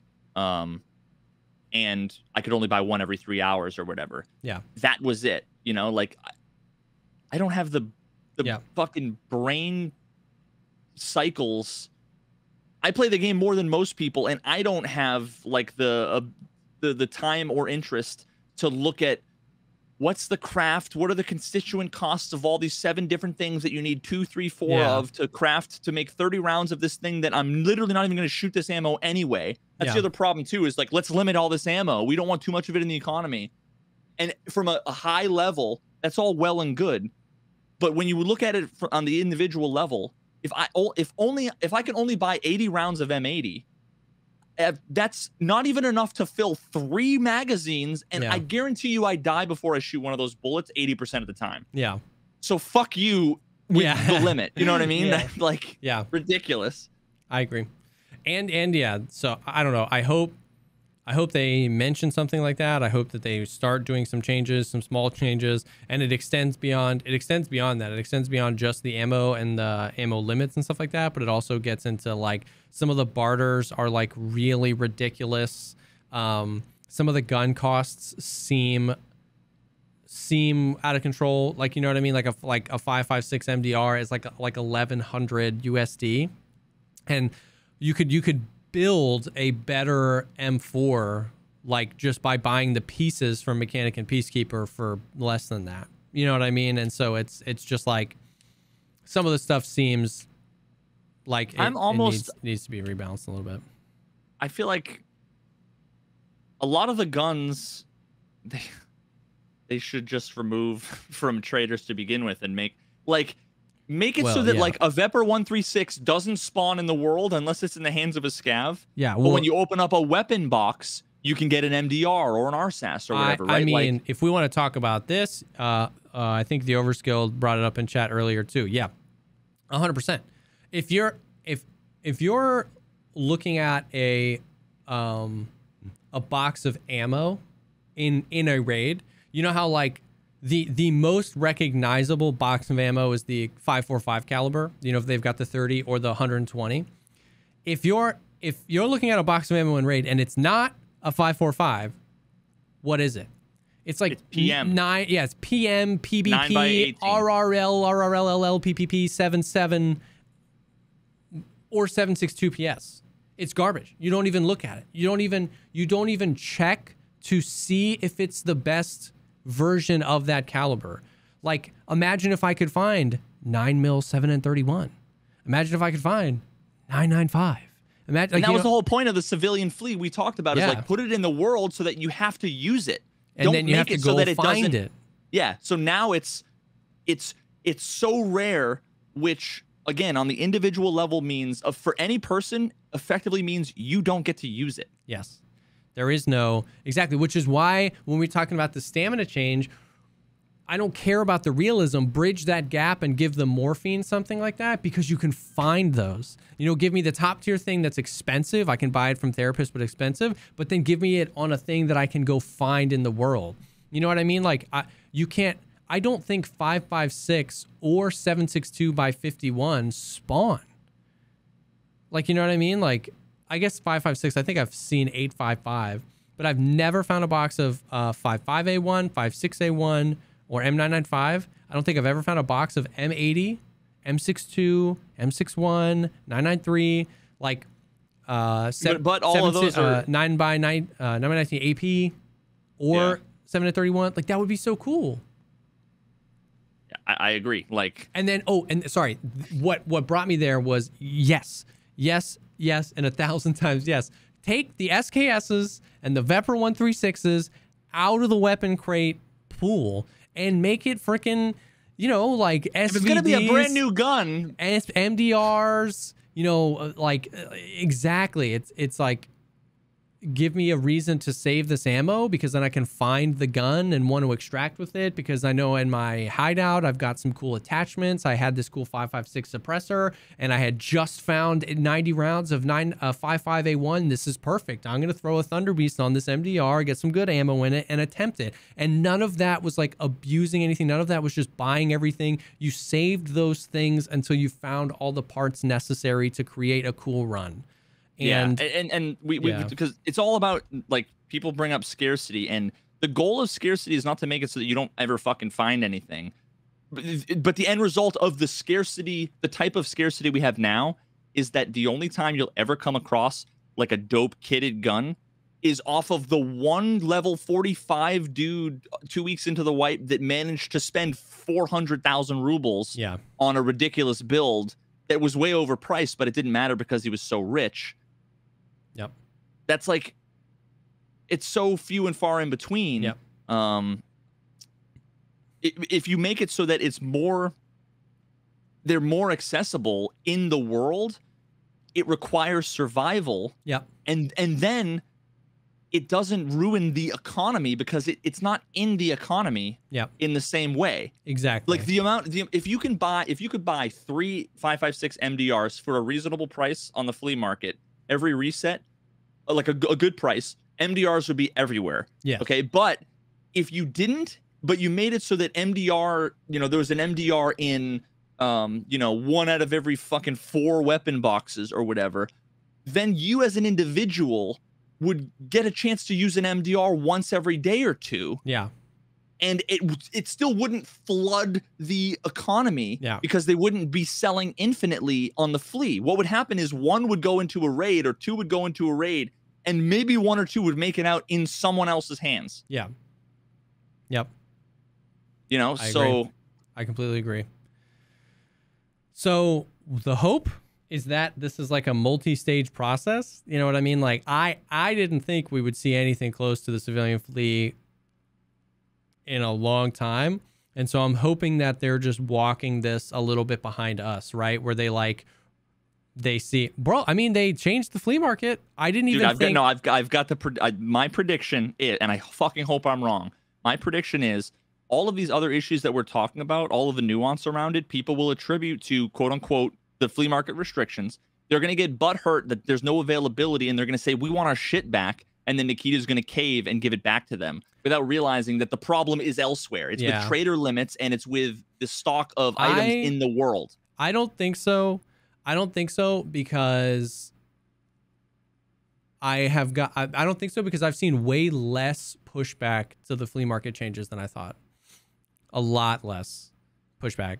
And I've been talking to Chads, bro. Like, I'm talking to guys like Trey24K, who's like level 43 right now. Sheaf, who's got like 29 million rubles, and he's level 40. I don't think the Chads were ever the ones that were going to be butthurt about it. They have money, and with money, there's always you can still get maybe not the best gun, but you can still buy all the attachments and make it a meta gun, and then buy good ammo. Yeah. Well, I'm saying. I haven't seen it. I haven't heard much complaining about it at all. I'm saying I've been hearing about it from casuals. I definitely thought, quote unquote. Yeah, you know what? You know that the people, I guess, closer to me, where it's like, why can't I use fucking M80? Yes. Why can't I use M855? Yeah. Like I can't even use the guns that I'm excited to loot. I don't even get to use because I can't. I guess we've separated here. If we're talking about ammo, something might change, but I don't think anybody is really. I think a lot less people than I thought are mad that you can't buy specific guns or armor off the flea market. And so I don't think Nikita is going to give that back. Like I don't think there's really any backlash about that. I think basically the whole conversation right now is about ammo. Yeah. So I don't think the flea market changes are going to be undone because I think ammo is really the only thing that's. The Chads still can buy the level 4 rigs, and that will win them 98% of the fights because they're just better than everybody else who's wearing, doesn't matter how much armor they're wearing. Yeah. So that's why I don't think that they'll complain because it's the whole thing. Like, you know, we had inertia, then they're going to nerf Will. It's like, no, Willers is just going to be better than you, and he's going to adapt to whatever. And, you know, he's not the one that is going to For sure. You know, be the mass voice that sways Nikita to do something based on ignorance of the fucking problem. That is the Tarkov community en masse. But yeah, I just hope that they follow a little bit behind the community here, and they see it. They see it the same way we do, where they might not implement it. They might not implement the solution that I want, but I hope that the traders just get reworked and that starts moving. I hope the traders get reworked, and I hope the loot economy gets reworked. I'm going to message him and basically say, like, hey, there's been a bunch of talk just about, like, the items that spawn in the world and the trader limits on certain things that aren't considered high-tier meta stuff. Yeah. Yeah. And, you know, is that something that you're going to adjust? But it's so funny now how the goalpost has been moved, and I just don't want us to forget this going forward about how people have always complained. Think about all the things, the meta high-tier stuff that people complained about before.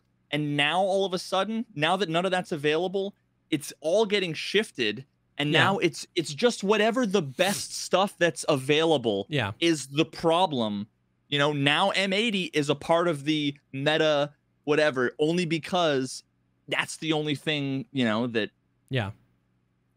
No, I agree. The goalpost gets moved, and that's why I think whoever's communicating needs with Nikita needs to have that nuance. You know what I mean? Like, of, listen, we're not saying everything should just be infinite all the time, or this or that or the other. But like, I think the best point is, like, Nikita, what are your thoughts around what should spawn in the world? Because I think that fixes so much of it. You know what I mean? Like, if there were the trader limits and that was like, that's not done the way, but like you said, I could go find 5.5 every once in a while. I could go find an MDR. I could go find an SA58. I could go find these things. It's just a different story. It's not that big of a problem, or it's changed. So, yeah. So I don't know.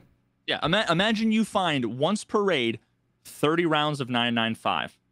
Imagine that world where you can sell it on the flea and you can't. Yeah. The difference is there's 18 billion rounds of 9.95 for sale at all times versus you get to use maybe 90 rounds of 9.95 a day. Yeah. Don't forget the ginormous difference between those two things. Because people don't realize, they think of, well, now I can get 9.95 every raid, 30 rounds. Yeah. They don't realize how drastically different that is from an infinite supply at all times. Yeah. Yeah. And that's a huge difference. You're absolutely right. So, and I fuck you for whatever it was that you did that made it so that they got rid of free looking while aiming down sights. Dude, I did nothing. Here's what I heard from chat, and they don't lie, and they're always fucking right. Yeah. Nikita was watching you and saw you do it, and then was like, "That's not supposed to be there. That's an exploit." And then they got rid of it. No, that's not at all what happened. I was playing... Okay. What's your lie to explain what happened? I was playing with Clean and one of Clean's mods, who is also one of my homies, Desmond. He's probably in here all the time, too. Yeah. So me... Hey, he's a piece of shit. Yeah, the three of us were trioing when that patch went live.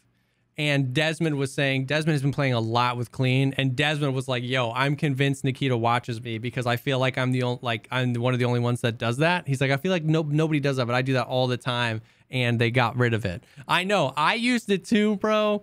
It was so cinematic just to be able to be like, "Yep." Let alone being able to quickly, if you're zoomed in and you're about to snipe somebody, you hear like pop in the distance, you can quickly move your head to localize. Yeah.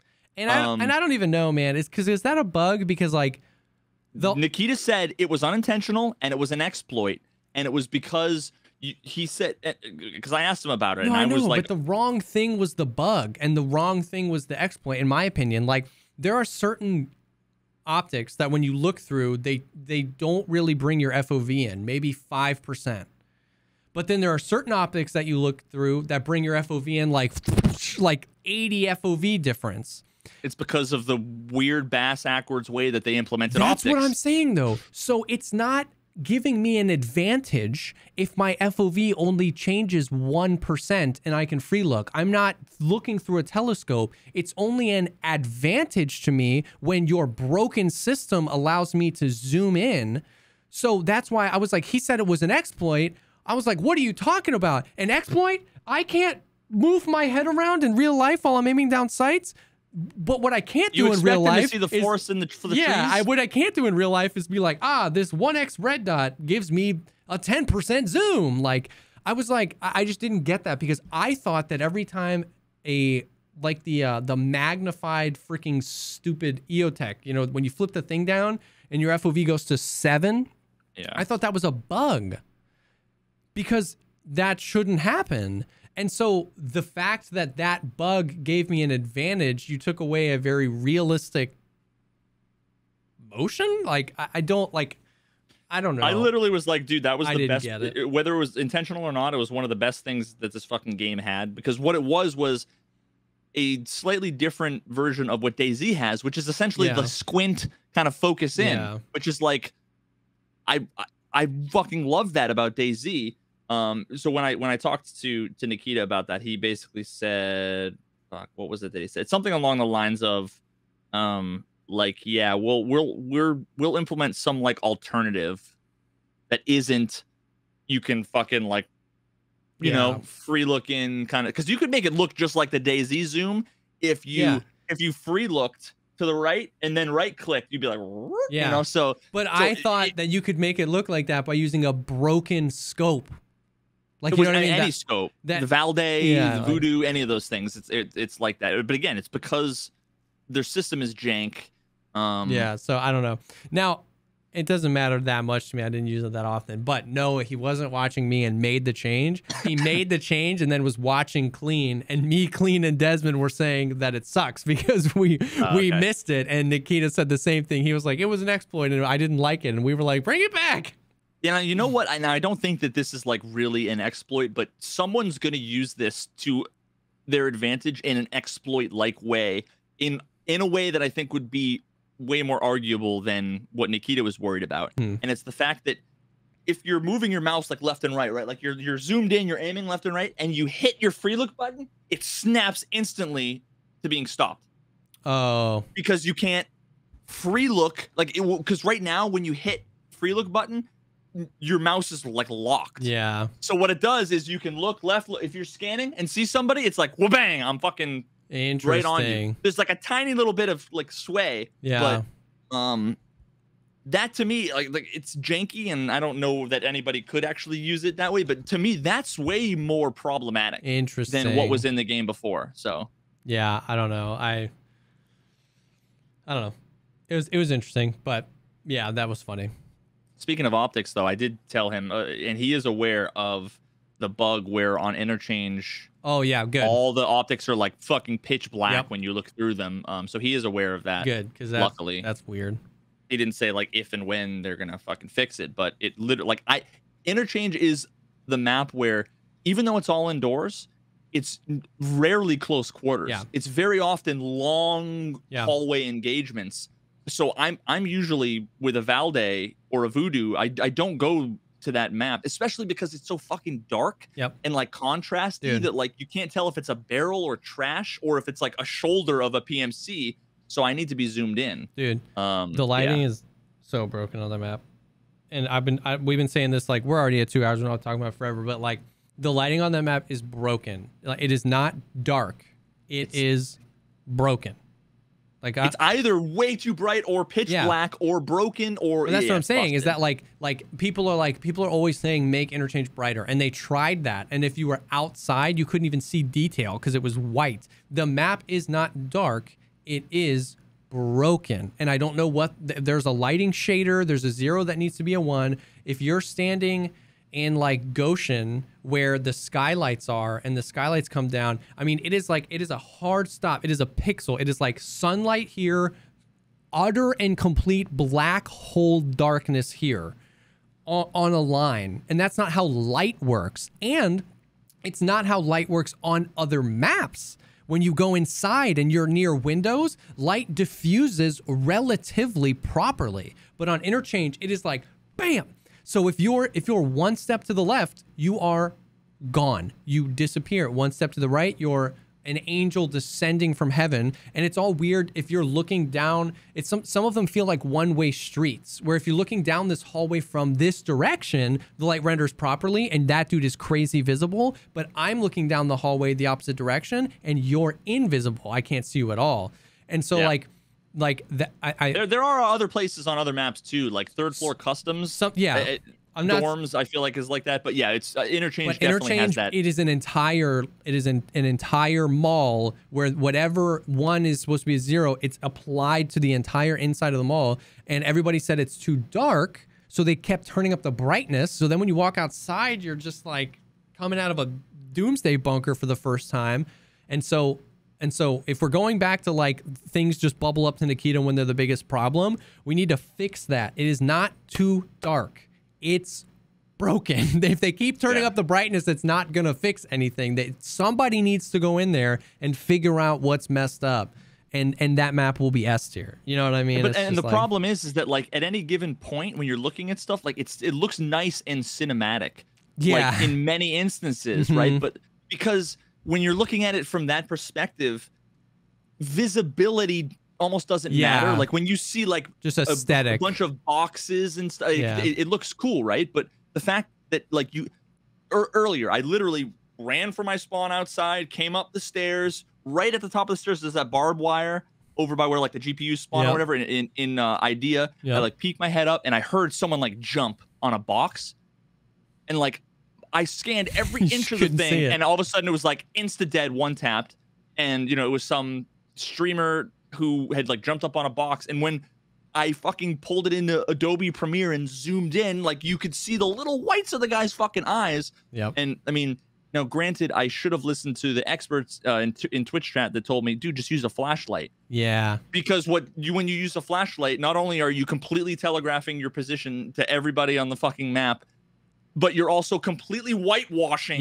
It doesn't light anything up. It just makes it white. It's another, that's if you don't believe me that Interchange lighting is broken, if you still think it's too dark, go on to Interchange and turn on your flashlight. It makes your own personal visibility worse, and it broadcasts your location to everybody else. So arguably it makes everybody else's visibility better. Unless you're standing 2 feet from them and shining it directly into their eyes, it makes their visibility of you better, and it makes your visibility. And then you're both blind, and you worse. might as well just be having a blind punch fight where one of you will eventually knock the other person out by accident. It's broken. Interchange can still be fun, but like we need to get down to the right cause of this. Like the lighting is broken, and something it does not act like the lighting on other maps. Some places act like that, like you said, like small parts of other maps, but it's like everybody's just they just look at it through that little telescope, where it's just like, well, it's dark, it should be brighter. It's like, compare it to other maps, compare it to other things, compare it to other places. It's broken, and I don't know, but it needs to be fixed eventually. That being said, we're over 2 hours. Dude, we could talk about. We didn't even talk about everything on the list, but we should probably call it here. The overall though, the patch like is nonstop amazing. They're moving the game in the right direction. I'm super excited about it. It oftentimes it comes across that like, I don't want it to come across like I'm impossible to please. It just reveals these other things. Like when we planted on AI basically this whole podcast, and it's like, man, all these amazing changes. You know what I mean? Like you have this 600-pound dead weight shackled to your ankle, and you're like inching your way to the promised land. And it's like, man, every inch we get closer, we get more excited. But man, we got to cut this thing loose. Like we got to make this better. So we criticize through the lens of loving the game. You know what I mean? My enthusiasm, whatever you want to call it, passion, saltiness, whatever you want to call it, it's less towards the developers in the game and more towards the community gaslighting the fucking shit out of me by saying there's nothing wrong with the lighting on Interchange. Get good, use a flashlight. That's the equivalent response I get to any criticism that I have. So that's why I'm like, no, fuck you. This is the problem. You're wrong. Which is, you know, stereotypical Veritas can't be wrong. It's not that I can't be wrong. It's just that I'm not fucking very often wrong. So eat shit. Boom. I am absolutely capable of being wrong. Just statistically speaking, at any given time, if you had to put a nickel down, I would say bet for me against some random in Twitch chat. I mean, yeah, and well, we don't need to go down that road. I agree. I just so last thing is check the VSG Twitter and the forum and all that stuff. They announced drops 28th through the 8th, so you're gonna get some free stuff. There's like 10 days of drops, so have a stream up 24/7 where you're gonna get freaking stuff. Yeah, we'll both be streaming on the 31st, so have at least 7 tabs each of our streams for me and Jesse. If you want to help support us, I doubt I'm not gonna have 100,000 viewers this year like I did fucking last year. But yeah, it would be a huge support to come and hang out and you get free stuff, and you can't list any of it on the flea market, and the access to a bunch of stuff is restricted, so I'm interested to see if it's pretty cool. Also, you got a Christmas gift. Go to escapefromtarkov.com, log in, scroll down the bottom of your profile, click accept on the Christmas gift. You got a Scar H, a bunch of mags, some M80, an ammo case, and a keycard holder. It's pretty sick. And the game is on sale almost through the entire drops event. I think through the 3rd or the 4th, the game is on sale. Pick up the game if you're excited about it. Upgrade your edition of the game because the upgrades are also on sale. And it's pretty cool. So lots of cool stuff coming. Paid shill. Paid shill. Paid shill. Yeah, I know, right? I get 10% on all. No, I'm just kidding. Use code Kazam at checkout. Imagine that would be. Can you fucking imagine? That would be the end of the world, bro. Oh my god. That would be the end of the world. All right. Well, that being said, this will be up like normal, probably beginning of the week next week on all of the platforms. We got Spotify video now, and people started listening to it. We got tagged, and they were like, yo. So that's sick. I just export one video and throw it up on both sites, and that's dope. But yeah, thanks for coming. Thanks for hanging. Thanks for listening to us rant and rave about the game that we love to hate and hate to love. And yeah, we'll see you on the next one. Peace.